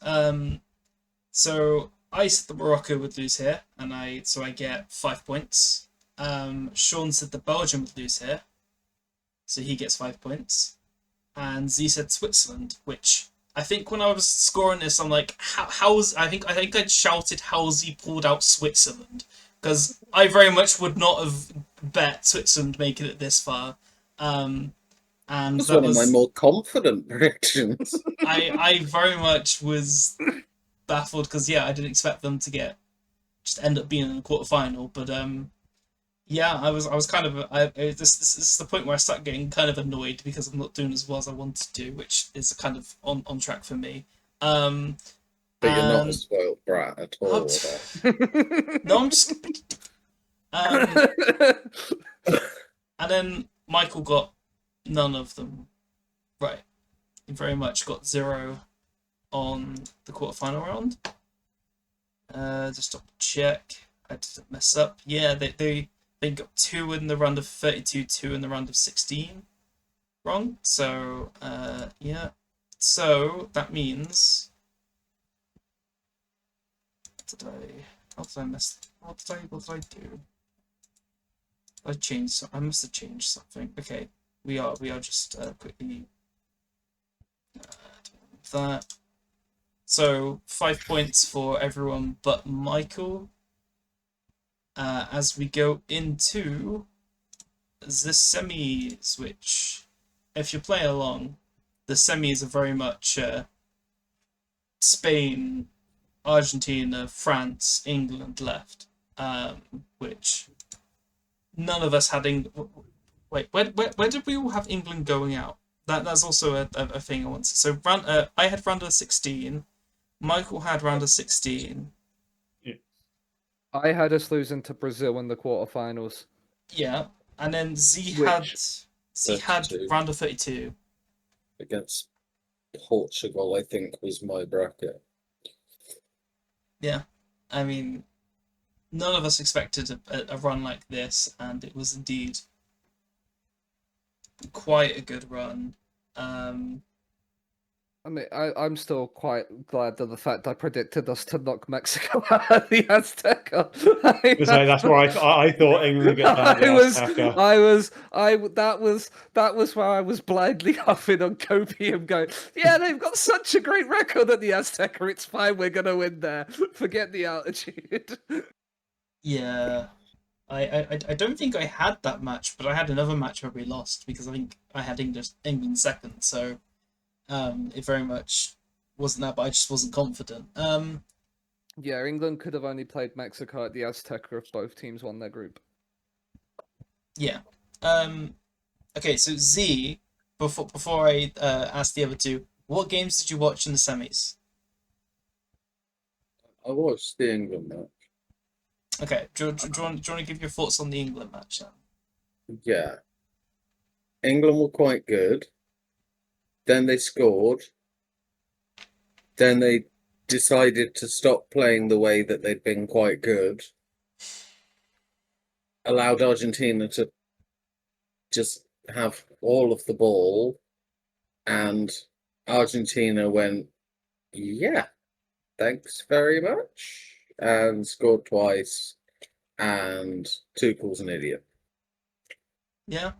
As the resident Chelsea fan who's experienced Tuchel ball, are you all that surprised, Sean, of what ended up happening in that game and just kind of his strategy the whole tournament? No, I wasn't. Look, we only had when we went 1-0 up. We only had from the period of us going 1-0 up to the end of the game. We had 12% possession. Yeah. That was ludicrous. Yes, I understand. People absolutely lambasted substitutions, but had we held on and won that game, everybody would have been lauding him as a genius. It's where football fans are very fickle with it. I was more used to it with Tuchel when we drew 0-0 against Ghana and couldn't break down a low block, because that was exactly what Tuchel's Chelsea was. Great against teams that pressed you, terrible against teams that sat deep. England played into Argentina's hands incredibly after going 1-0 up.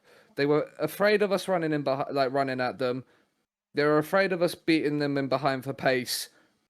And we then just went, oh, we just did very typical England over the last few major tournaments and like the semis and the finals.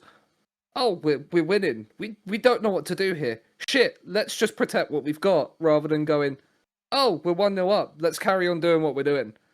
And I think Tuchel was reacting more to the fact that Scaloni was just going, right, we're behind, let's just throw everybody forward. So he was then bringing on more defensive players to try and counter that, rather than going, do you know what, I'm going to be a little bit braver and leave a couple of bring a couple of players with a bit more pace on. So when we're lumping the ball forward, there's actually somebody that's going to chase them down quicker. And I think that's where that was the only real part of the tournament, I think, really, where Tuchel's substitutions didn't work the way he wanted. I think more or less throughout the rest of the tournament, he was there or thereabouts and was right with the decisions he was making. Had to be a little bit more defensive in the Azteca. When we were 2-1 up against Norway, they had bigger lads up front in like Sorloth and Haaland. Even when they brought Strand Larsen on for Haaland, like different things like that. It was very much a case of this was the game where it just necessarily didn't work, and I think that's a little bit on the players maybe feeling the occasion a little bit as well, and the pressure of the fact that England obviously haven't been to a final since '66, and when you're that close and you can touch it, there's obviously you're gonna feel it a bit more. And I think the occasion just ended up getting the better of England that day. I don't necessarily think it was Tuchel as per se.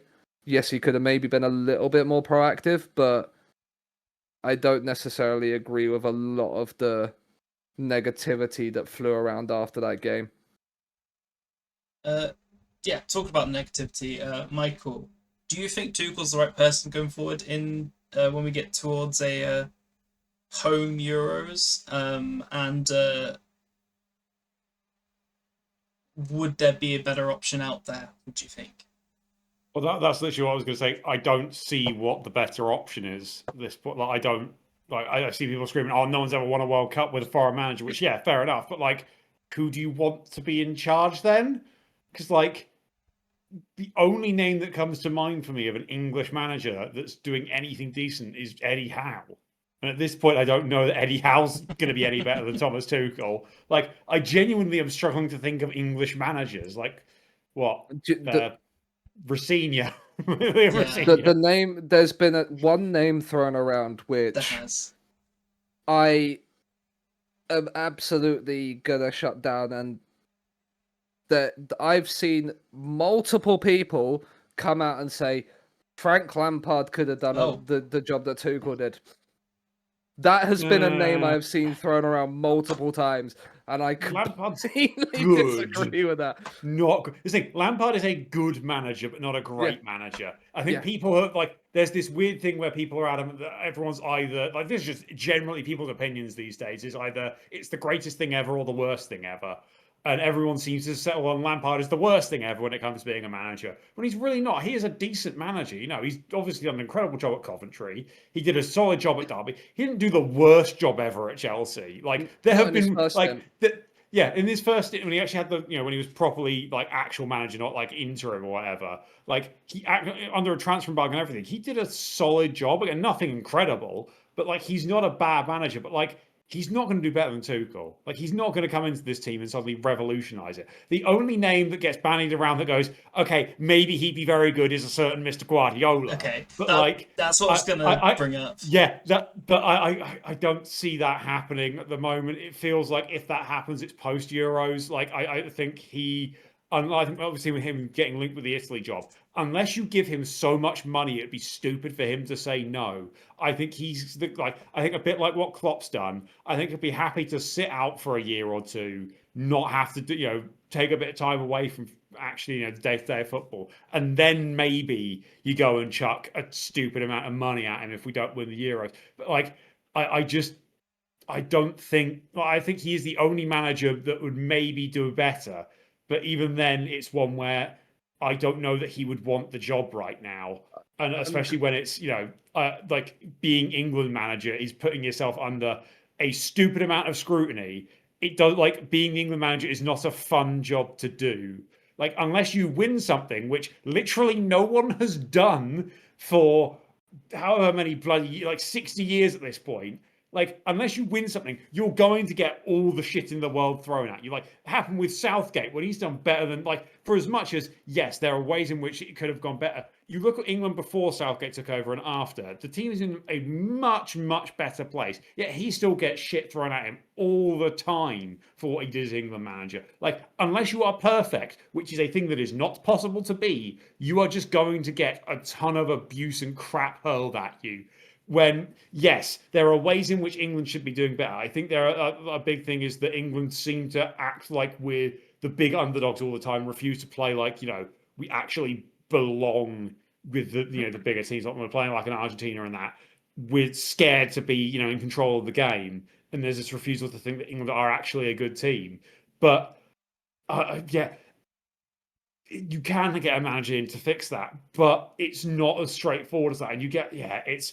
The England manager's job is not something that anyone wants to do unless they're, apart from guys that people wouldn't want. Like, the last England manager I think actually really wanted to do the job was Sam Allardyce, and we sacked him after a game because of, some certain dodgy dealings. But that was his own fault. But yeah, that's the thing of the people who would want the job are people that no one would actually want to be the manager because it's basically old English guys who look at it as like the pinnacle of their career.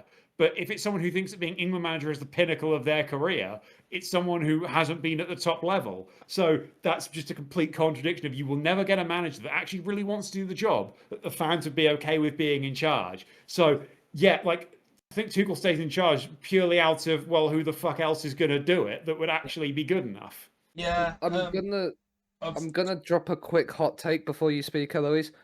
Even if Pep got the job, I don't necessarily know if Pep Guardiola as a manager is the right fit for international football because he's someone that needs time to build his style and philosophy into players, and he's never going to get that with international football. Yeah, I've very much had these conversations with a certain someone I live with who is a Man City fan, and yeah. I'm very much in that camp where he's like they very much should Pep is the answer. Also a little footnote before we move on. The whole Pep to Italy thing fell through because he rejected it, I think, and Pirlo is set to sign as Italy manager. Just as a fun little. Of course, it's just going to cycle through every Italian on the planet at this point. It's like if you've vaguely done anything in Italian football, you'll get a chance. It's every ex-Italian midfielder at this point. It seems, doesn't it? You've had Gattuso, you've Mancini. Now you've got Pirlo coming in. Who's the next centre midfielder? Italian midfielder. Emmanuel Giaccherini. Get Thiago Motta in next. He's done something at managed level. The problem is, I think the next one lined up isn't a midfield. It'd be Cannavaro. Probably. Surely he would be next. Good job with Uzbekistan. But I mean, come on. Surely he's probably in the middle of just like the next upcoming. Nah, fuck it, Absolutely Balotelli. not. Balotelli. It'd be fun at least. And I mean, there would be some fireworks in that dressing room, wouldn't there? and with that bombshell, France and England lost in the semis. Oh yeah, France. France. Yeah, we didn't talk about the France-Spain game, did we? They indeed were disappointing, right? Everybody. I don't necessarily think it was more a case of France being disappointing. I think it was just a showcase of just how good off the ball Spain had Yeah. been throughout the entire tournament, where that wonderful, great attacking lineup that France had could not really get a For sure. sniff. Just a fun stat. Spain only faced 10 shots on target the entire tournament. It's so well set up, and we will get to that. But it's so annoying. So yeah. France and England lost. So basically, it just whittles down to me and Sean both have France losing in the semis. So me and Sean get, I'm going to do it manually, 10 points each, whereas the other two get notch.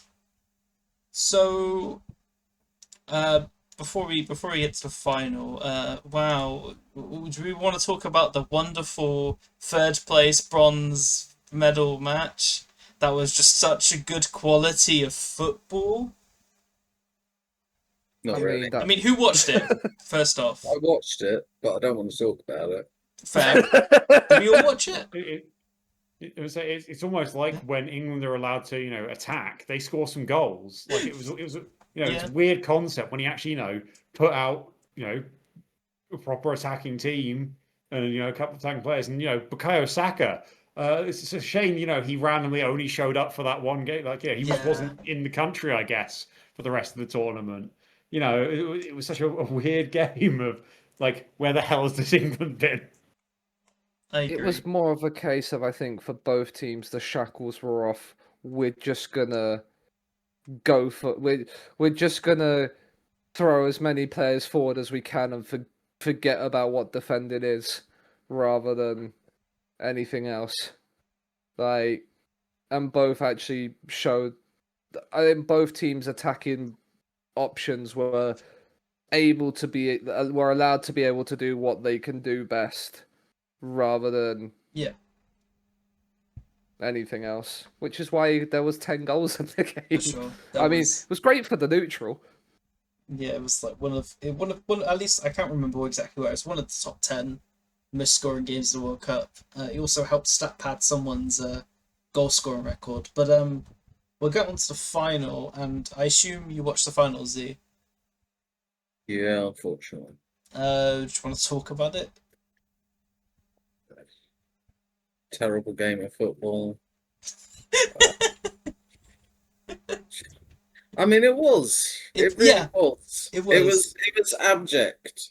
Argentina, especially, didn't have a shot until the 115th minute or something. Had very little of the ball, and even considering that, Spain couldn't do anything either. They just sort of either shot from distance or waited for set pieces.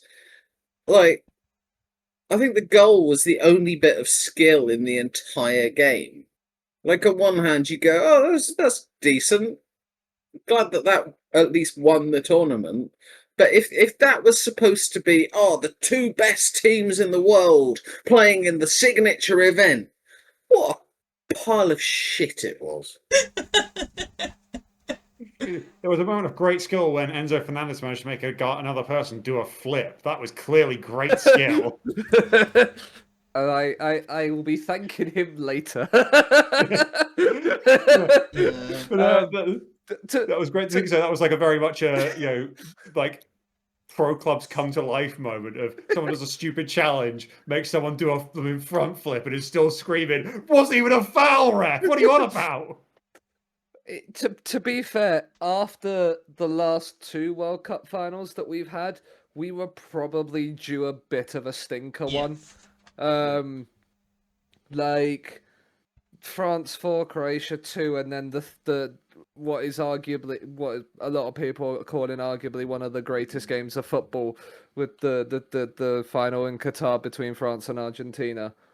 You would have been very lucky with the way that those two teams had set themselves up through the tournament to end up with a 2022 or 2018 style final. It was always going to be this sort of cagey affair where Spain basically dominated the ball in possession and it was just waiting for them to score, and then Argentina might wake up.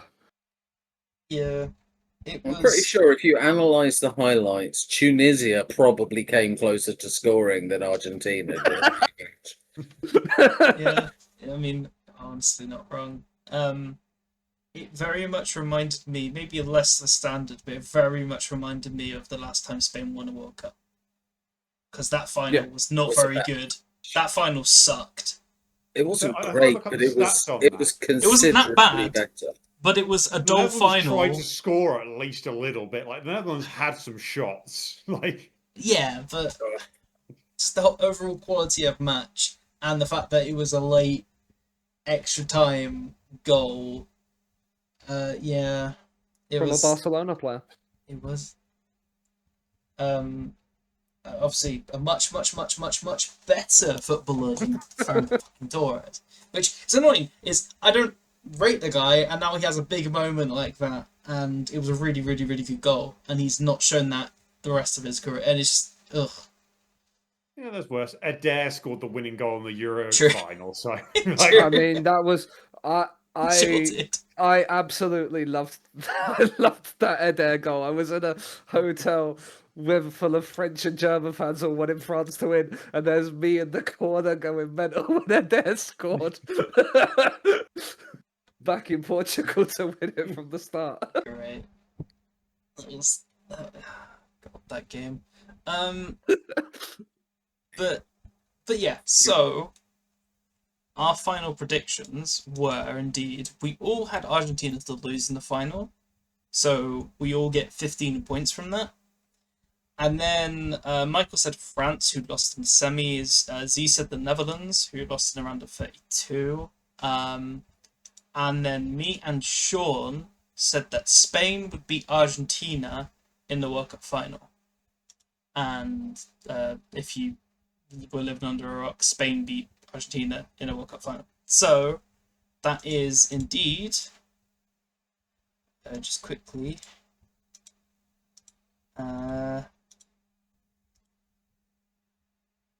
15 points for the finalists, and then another 15 points for me and Sean. So with that, I'll just reveal how many points we scored overall in the first part. So Michael is currently in fourth with 94 points, and then we've got Z on 98 points, and then I've got 112, and Sean is in the lead with 116 points, which I remember noting down that Sean had the lowest out of us four in the groups, but obviously had a really good knockouts. So yeah. So yeah, Predicted now three of the four teams to make the semi-final definitely helped. yeah, that is very true. It's now time for part two. I've also grabbed an ice lolly that I'm going to try and not look like I'm filleting for the It's I mean, it's okay. Your cam's been interesting this entire episode because obviously near the end when you said you were starting to get numb, you were drifting off to your left, and you just it was just perfectly framed. Heung Song's crotch, just perfectly framed for a good amount of So I feel like the episode title should be Heung Song's Crotch. oh, this won't be. It's not. without it actually being said in the episode. I know. Just have it as the title. Yeah. I mean, I feel like I'd have to Can I make it look like I'm filleting? This might be the time where I've been tempted before. This might be the time where I just put that in. just as an outtake right at the end. So are we good? Am I good to continue the episode with you just on over ice holiday? Okay. Oh well, I'll start it now because I want to keep this in. So welcome to part 2, where we very much had a little break and Z very much grabbed an ice lolly, and we are now ready and raring to go to finish off this episode with the miscellaneous section. So I've wrote notes so I know what all this is, so it will be very useful for me. Alright, so total goals. This is random numbers, which is my favourite. There's a couple of these. The first one is the amount of goals we predicted, and the highest one was 291, which was Z, and then Michael, I think we decided Michael forgot that it was a 40... Michael half-asked the question, basically. Okay. Yes. Because, in fact, the total number of goals was 308. It's obviously a record, but it's more than it should have been, or what we were expecting. So, yeah, 308, which I'll just get into it because I don't know if we need to talk about goals. Because there are indeed some good goals, but indeed a lot of just a couple teams got battered. But so Z got 5, Sean got 3 for being second with, how much does Sean have? 288. It was 288, and then I was third, so I get a point. And then we go on to average attendance, which I thought for a second that I was going to have to give points to Z for saying 69420. I did, but it wasn't max points, luckily. I was very much scared of giving max points to the joke number, but it was 65,490. So Sean was just like by like 300 to 400 closer. So Sean indeed picks up 5 here. Z came second. I think I came third. Oh no. We've started with decimals, so I shared mine and Michael's points, so we're on 0.5. Don't worry, it gets worse. It gets worse. So extra time. This is when I was starting to get annoyed with the sheet because I'm like, I'm not winning the episode. Because I predicted 10, Michael with 8, Sean with 9, Z with 12, and someone got it exactly correct. And it was Michael. Oh, nice. There was indeed 8 games went to extra time. So yeah, I was kind of annoyed. I think did I get any points for that? No, it was Michael got 5 for being spot on, and Sean got 1 for being the next closest. So yes, I didn't even get points for being third. Ugh. Yes, I started to earlier today start to have head loss scoring this. But she's not a spoiled brat, Hazy. I'm just really competitive. I'm just annoyingly competitive. And I just want to win the episodes that I put the effort in, and I don't, and it's very sad. What's also sad is this next one, because penalties. So the way it's predicted is Z predicted 6 penalty games that go to penalties, and then the rest of us said 5. There was 4 games that went to penalties. So I think because we didn't get it exact, it was then splitting 3 points, and then I added the extra point that would come to the next closest. So 4 points, splitting 4 points between 3 people. So enjoy. 1.33 to our points totals. Yeah. I'm sure Z wouldn't have done it this way, but I very much have. We very much have this. I don't think we've ever had a 0.33 in one of these. We have. Have we? Maybe not in an episode you were on. Okay. But I have had to, Right. and I would have done it. It might not have been a 3-3. It might have been that I had to split 5 points between three and had to go like 1.67 or something. Yeah. I thought I was doing that originally, and I reread it. It's like, no, it's I'm splitting 4 points. So yes. Right, that's the number ones that I've very quickly gone past. Hope you enjoyed numbers. I think that's the end of numbers. So I hope you enjoyed number psychics. All right, and now we go to the ones that kind of there's something little to talk about, which is indeed we start off with the Golden Boot, which predictions wise, we have two boopies. Z said Messi, and I obviously said Kane. What was the You didn't even get the English player that scored. I the didn't. most. Like there was an English player that came third, and it very much wasn't Kane. So I'd like to point out that originally Z put Van Dijk for this one because he got them backwards, and I maintain that he should have been stuck with going with it. Yes. I mean, I don't get any points either way. What the hell's your I want you problem? to be moron. So I was mentioned earlier that someone was stat padding for this, and Mbappe very much did indeed score two, against England. I love the third place playoff. Great game. Definitely should count the statistics. Yeah. It's ridiculous. It very much. Look, it's part of the tournament. It counts. I wonder if you two would have said the same thing if it worked against you. That's all I'm saying. Because I probably would have said the same thing. It's. I mean, to be honest, Depends who would have got the point. I. Yeah, if Harry Kane had won, it would have been fine. If Messi had won it because of it, it Sure. would have been outcry. Sure.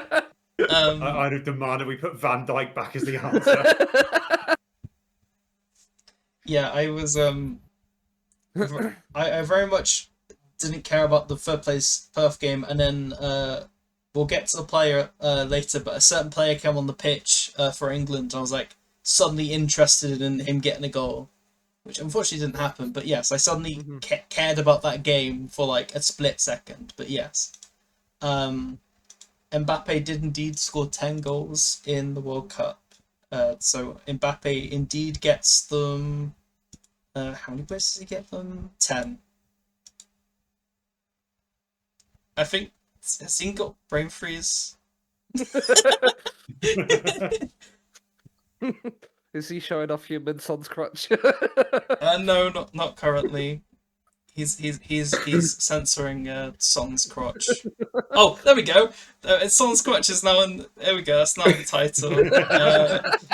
And we literally used that photo as the thumbnail. It's the easiest thumbnail job ever. Just use that photo, and there we go. Oh no, we're screen grabbing Z pulling a weird face in front of the photo. Yes, yeah, we're screen grabbing Z brain freezing in front of human son's crotch. Sure, let's just make one of the crunchiest. Like, I mean, do I like stretch it so it fits the ratio of a thumbnail? I don't say, do I stretch him in son's crotch? Okay, that might be the title. Okay. Okay, so next up is the Golden Ball, which unfortunately didn't go to Human Son. It was indeed a bit of a boring one because it's like it had to go to one of the Spanish players, and I didn't really think any of them like necessarily stood out, did they? Like, can you argue that any of them necessarily stood out apart from the one that won it? Maybe the person that won Best Young Player, Sure. but I wouldn't have thought he would have been given it over the one that then did win it. Yeah. I would have. He wasn't great in the last couple of matches in the tournament. But if you're supposed to judge it across the whole tournament, I think you could make a case for it as a ball. Yeah. Yeah. And then the only other player I can think of is Michael Marino's being really, really clutch. That's the only other case I could think of. But yeah, so Rodri ended up winning the Golden Ball, which unfortunately one of us predicted, which Sean indeed did predict this correctly. Had logic compared to Van Dijk, who obviously ran to 32, Mbappe, who France just didn't win the tournament, or it would have been Mbappe. And then I was having the same problem with who on earth would get it for Spain, so I just said Yamal, and he didn't have a great tournament, I'd say, He was compared to what we'd carrying a knock expected. going. He was carrying a knock going Okay, into it. that Both makes him and sense, Williams were. Yeah, I was a little bit disappointed with Yamal at times, so there is that.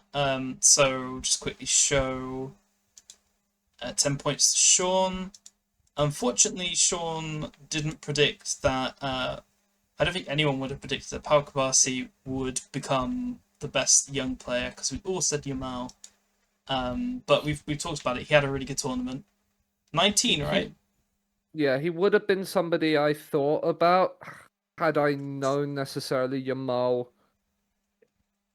wasn't gonna be at full fitness for, like throughout the tournament, Fair. just purely because of the fact I knew he would have played consistently, and it would have gone to one of the players for a team that went far. So he probably would have been on my radar had that. But I think when we were recording it, I didn't know fully that Yamal was carrying a knock going into it. Yeah, I mean, I don't think any of us would have known that. So, yeah, Pau Kabasi very much was a mainstay for that Spanish team and was very, very, very good. So he very much deserved that. And then another Spanish player got the just 0 points. Another Spanish player got the Golden Glove, which Sean also predicted, which was Unai Simon. I think people are slowly starting to pick up a theme of what's happening in this miscellaneous section, right?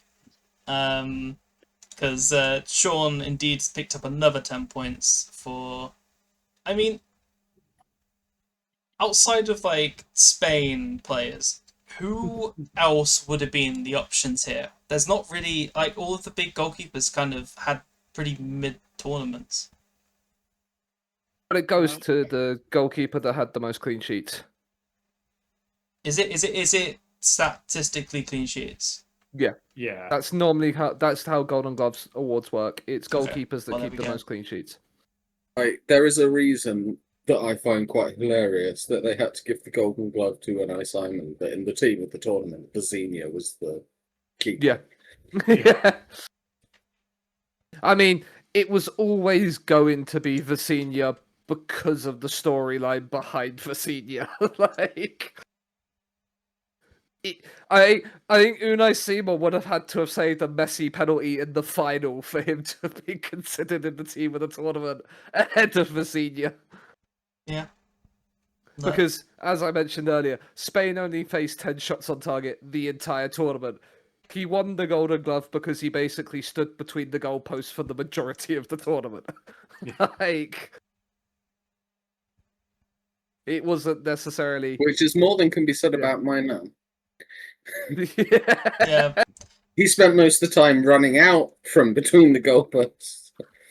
Yeah, I feel like. I mean, Maignan was a good pick until the England game. Martinez unfortunately conceded too many, and then Bono, if Morocco had a better run, I suppose could have done better. But yeah, I mean, I was pretty okay with Bono because he had a good tournament personally. Yeah. It's just nobody was realistically when Spain hadn't conceded a goal by the quarterfinals, it was pretty much sewn up already that Unai Simon was winning it unless he got injured. Yeah, for sure. And then I'll just quickly show 10 points to Sean again. Alright, now I've got a question for everybody. Does anyone know who won the Fair Play Award? Yes. Okay, to the people that don't know, can you guess who won the Fair Play Award? Spain. Nope. Is it going to be Cape Verde? Switzerland. Nope and nope. Has Ghana. Michael guessed correctly? I don't think it was Ghana.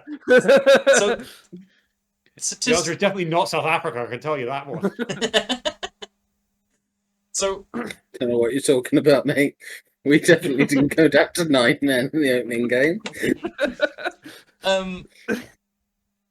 Teams normally have deeper runs with this, but to be honest, there was lots of cards and lots of dodgy teams going quite far. So the team that won this was in the round of 32 and lost. The Netherlands. There we go. It was the Netherlands, which just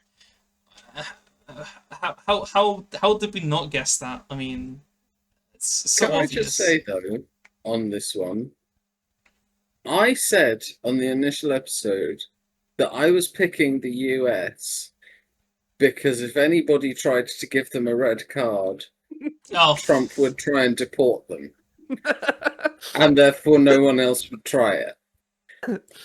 The US might not have ended up being the answer, but I feel like I got very close. you got extremely close. You know, you're still not getting any points for it, but you got extremely close, and then it was a good thing to say. But yeah, no, it wasn't your bonus prediction, so nope, nothing. I will also point out that there was literally one case where two teams had to be ordered based off of their fair play record, and this was in the ranking of third place teams. And the beneficiary of that happened to be Ghana. Ghana got put ahead of Ecuador because it had a better fair play record. So, is Ghana Fine, the but best they out of still our came guesses? third and not second in their group. So Yeah, but also more importantly, when you look at the overall like table that they do for positions in the finishing in the World Cup, Ghana happened to be 2 places ahead of South Africa. So rigged. Great. All right, so we'll show the amazing points we got here. None. Let's talk about none. Referees. I don't know what Anthony Taylor did, if anything. I don't. his last match was a quarter final, or maybe Yeah, it was England. round 16 game? The rule is if your country makes the semi-finals, a referee from that country cannot referee either the semi-final, final, or third place game. But I don't So remember England seeing making him. the semi-finals. Well, it was the moment it was Anthony England, Taylor was Argentina. there.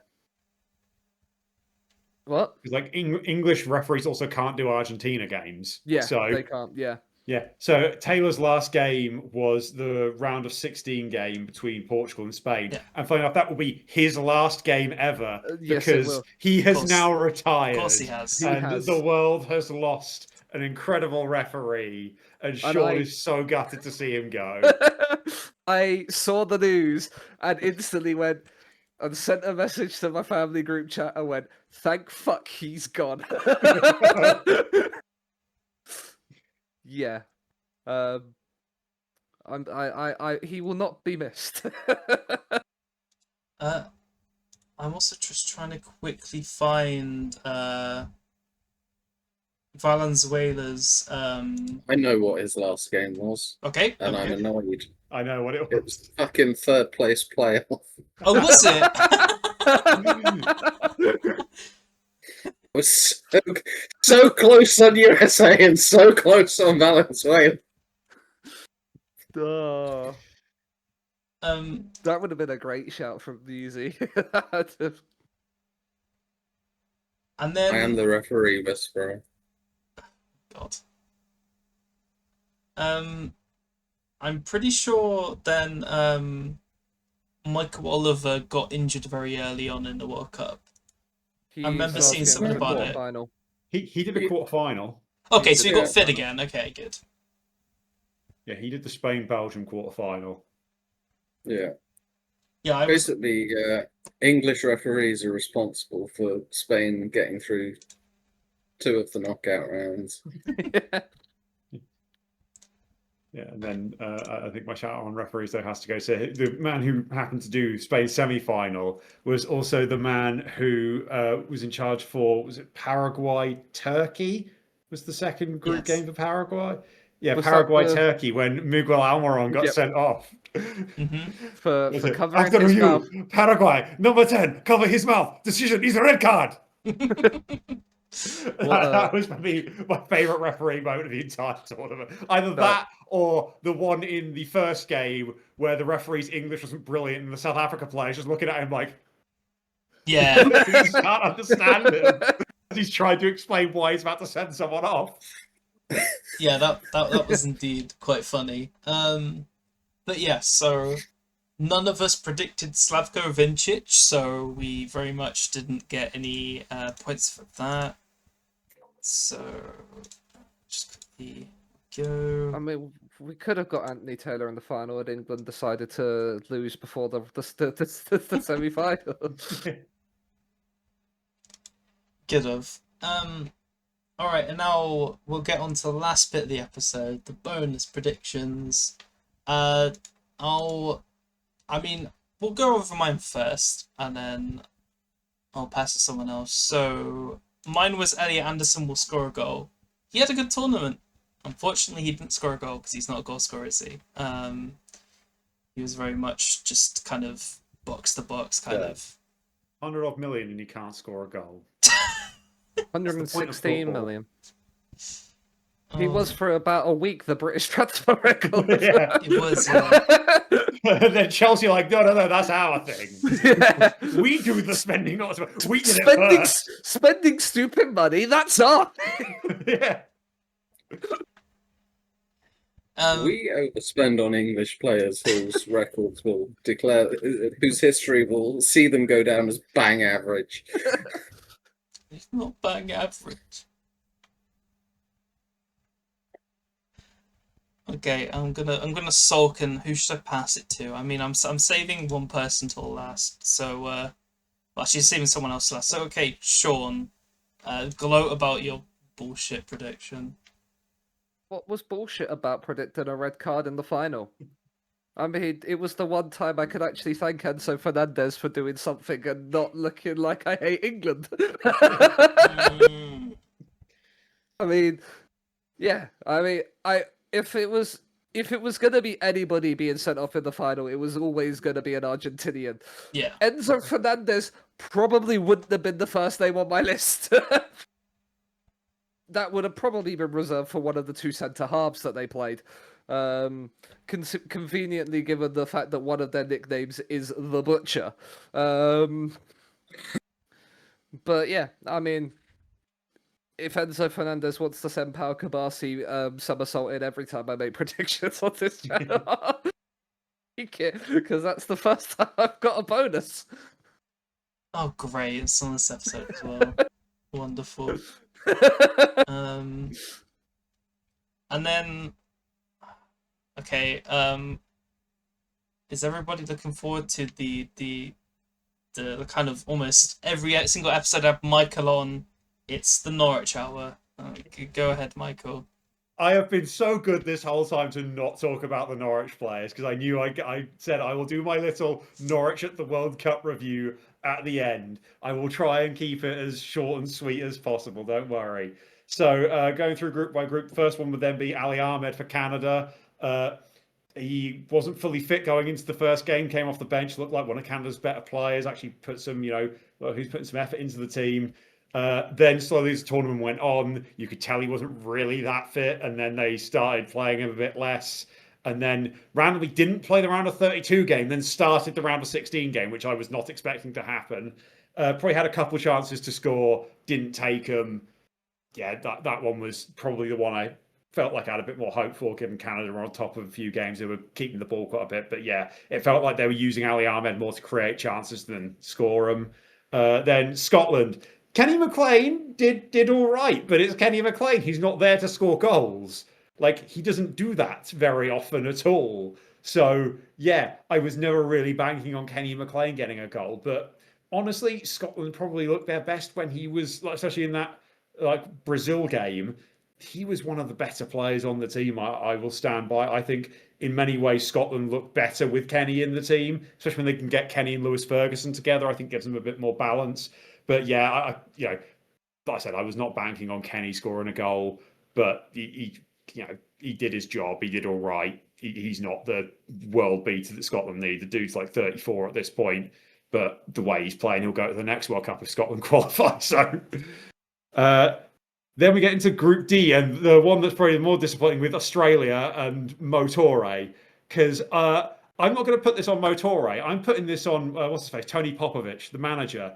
Like, it's not a coincidence. The one game Australia won was the one game they actually let Motore and Irankunda play together. Literally every other game, it was that he'd sub one on for the other.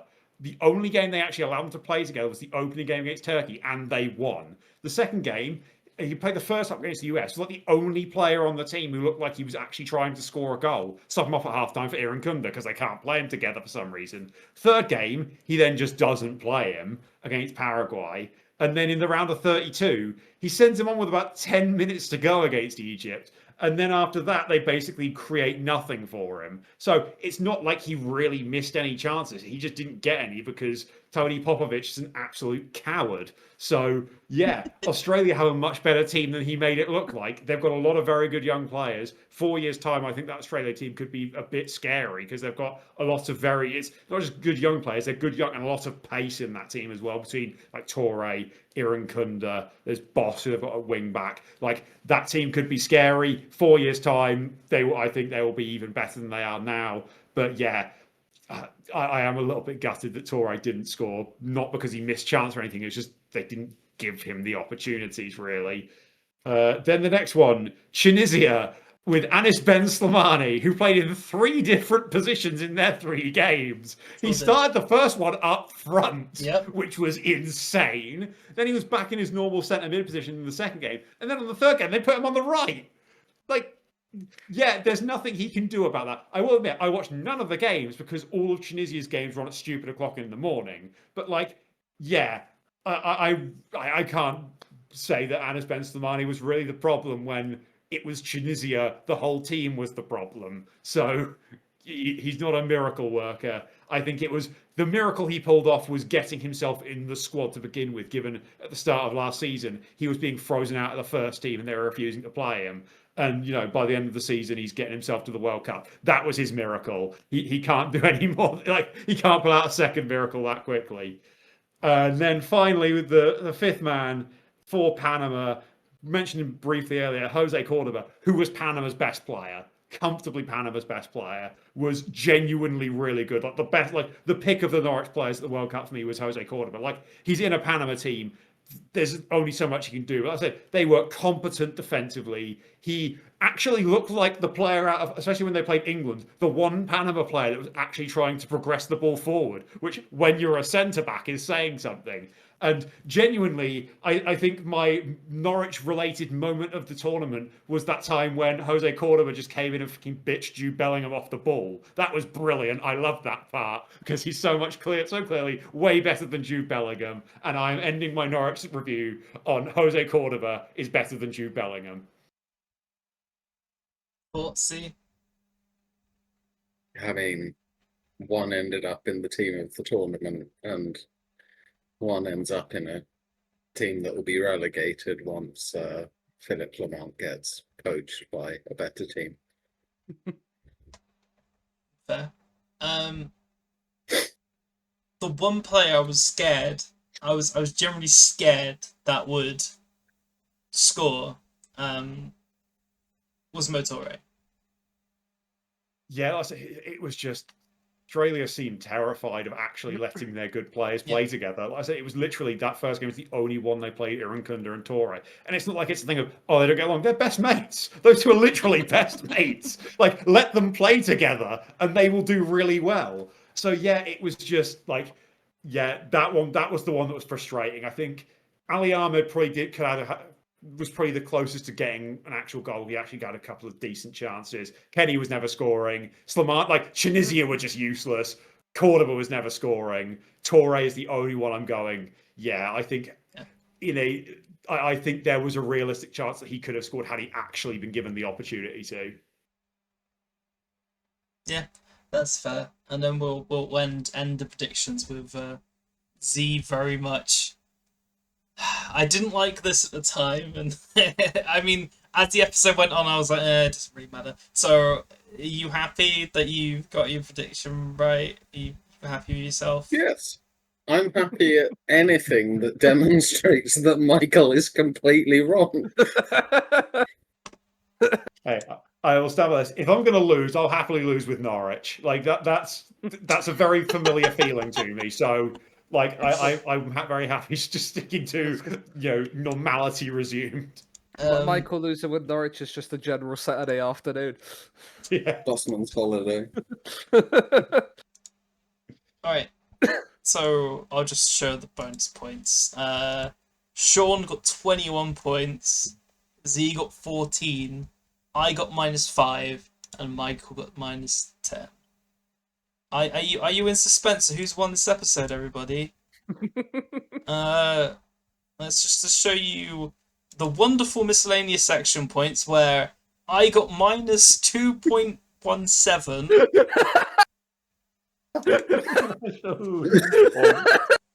Like, this is the thing. I've got every bonus ever wrong, and I think only one time not gone big on it, and I still don't think I managed to get negative points in a bonus section. I don't even think Cass has done that. Cass has. I think Cass has ended an episode on minus points, so that's very early on. I think. I remember. She ended the very first episode with 1 point from the entire episode. And that didn't have miss, so this might be a first. Yeah. Alright, and then someone destroyed the miscellaneous section, and then we partner it with how we destroyed the first part. I don't think I'm even going to do a suspenseful thing. Congrats, Sean, on winning your first episode. Thanks. You've done it before Michael won one, so do you want to say anything? Nah. Getting a win before Michael apparently is something that happens. Oh yeah, sorry. And I got one before Jeter. And Jeter, of course. That one I'll take more. But beating Michael, I've done a few with Michael. There's a few things that will always mean that Michael doesn't win an episode. Yeah, it's the thing. I will go through the same thing, Sean. It's when I finally win one, it's because I get one insane thing right and I win by a mile. Like that's what's gonna happen. You are just gonna. I feel like this would have been what happened to Eloise in the Wimbledon episode had she not been screwed over by all the women's players getting knocked out in the fourth round. I would have won. And then if British players wanted to show up. But yeah. So Sean won massively with 177, and then Z only comes second because Michael's bad at bonus predictions. I thought I was coming fourth in this, so I'll take second. I'm thrilled, given I memed half of it. And I had an incredible first half, and then shat the bed, the worst anyone's ever done it, which is a very proud me moment, I suppose. And then Michael last, because of the bonus prediction. I mean, look, at the end of the day, Eloise, if you're going to shit the bed, at least make it explosive diarrhea. That is my life motto. I think my move forward, because I'm fed up of losing, is I'm just gonna embrace it. I'm just gonna embrace the meme. I'm just now gonna accept it and then be annoyed if I win. I don't know. I'm gonna have to go back to drawing board. I don't care. Shut up. I don't care about winning. I will find another way of being able to cope with this. But Eloise very much is crying tears on the smiling mask face meme right now. Yeah. Well, I mean, we can now see Son properly. You mean the mask that's right there? I mean, beautifully framed, and his crotch is still covered. With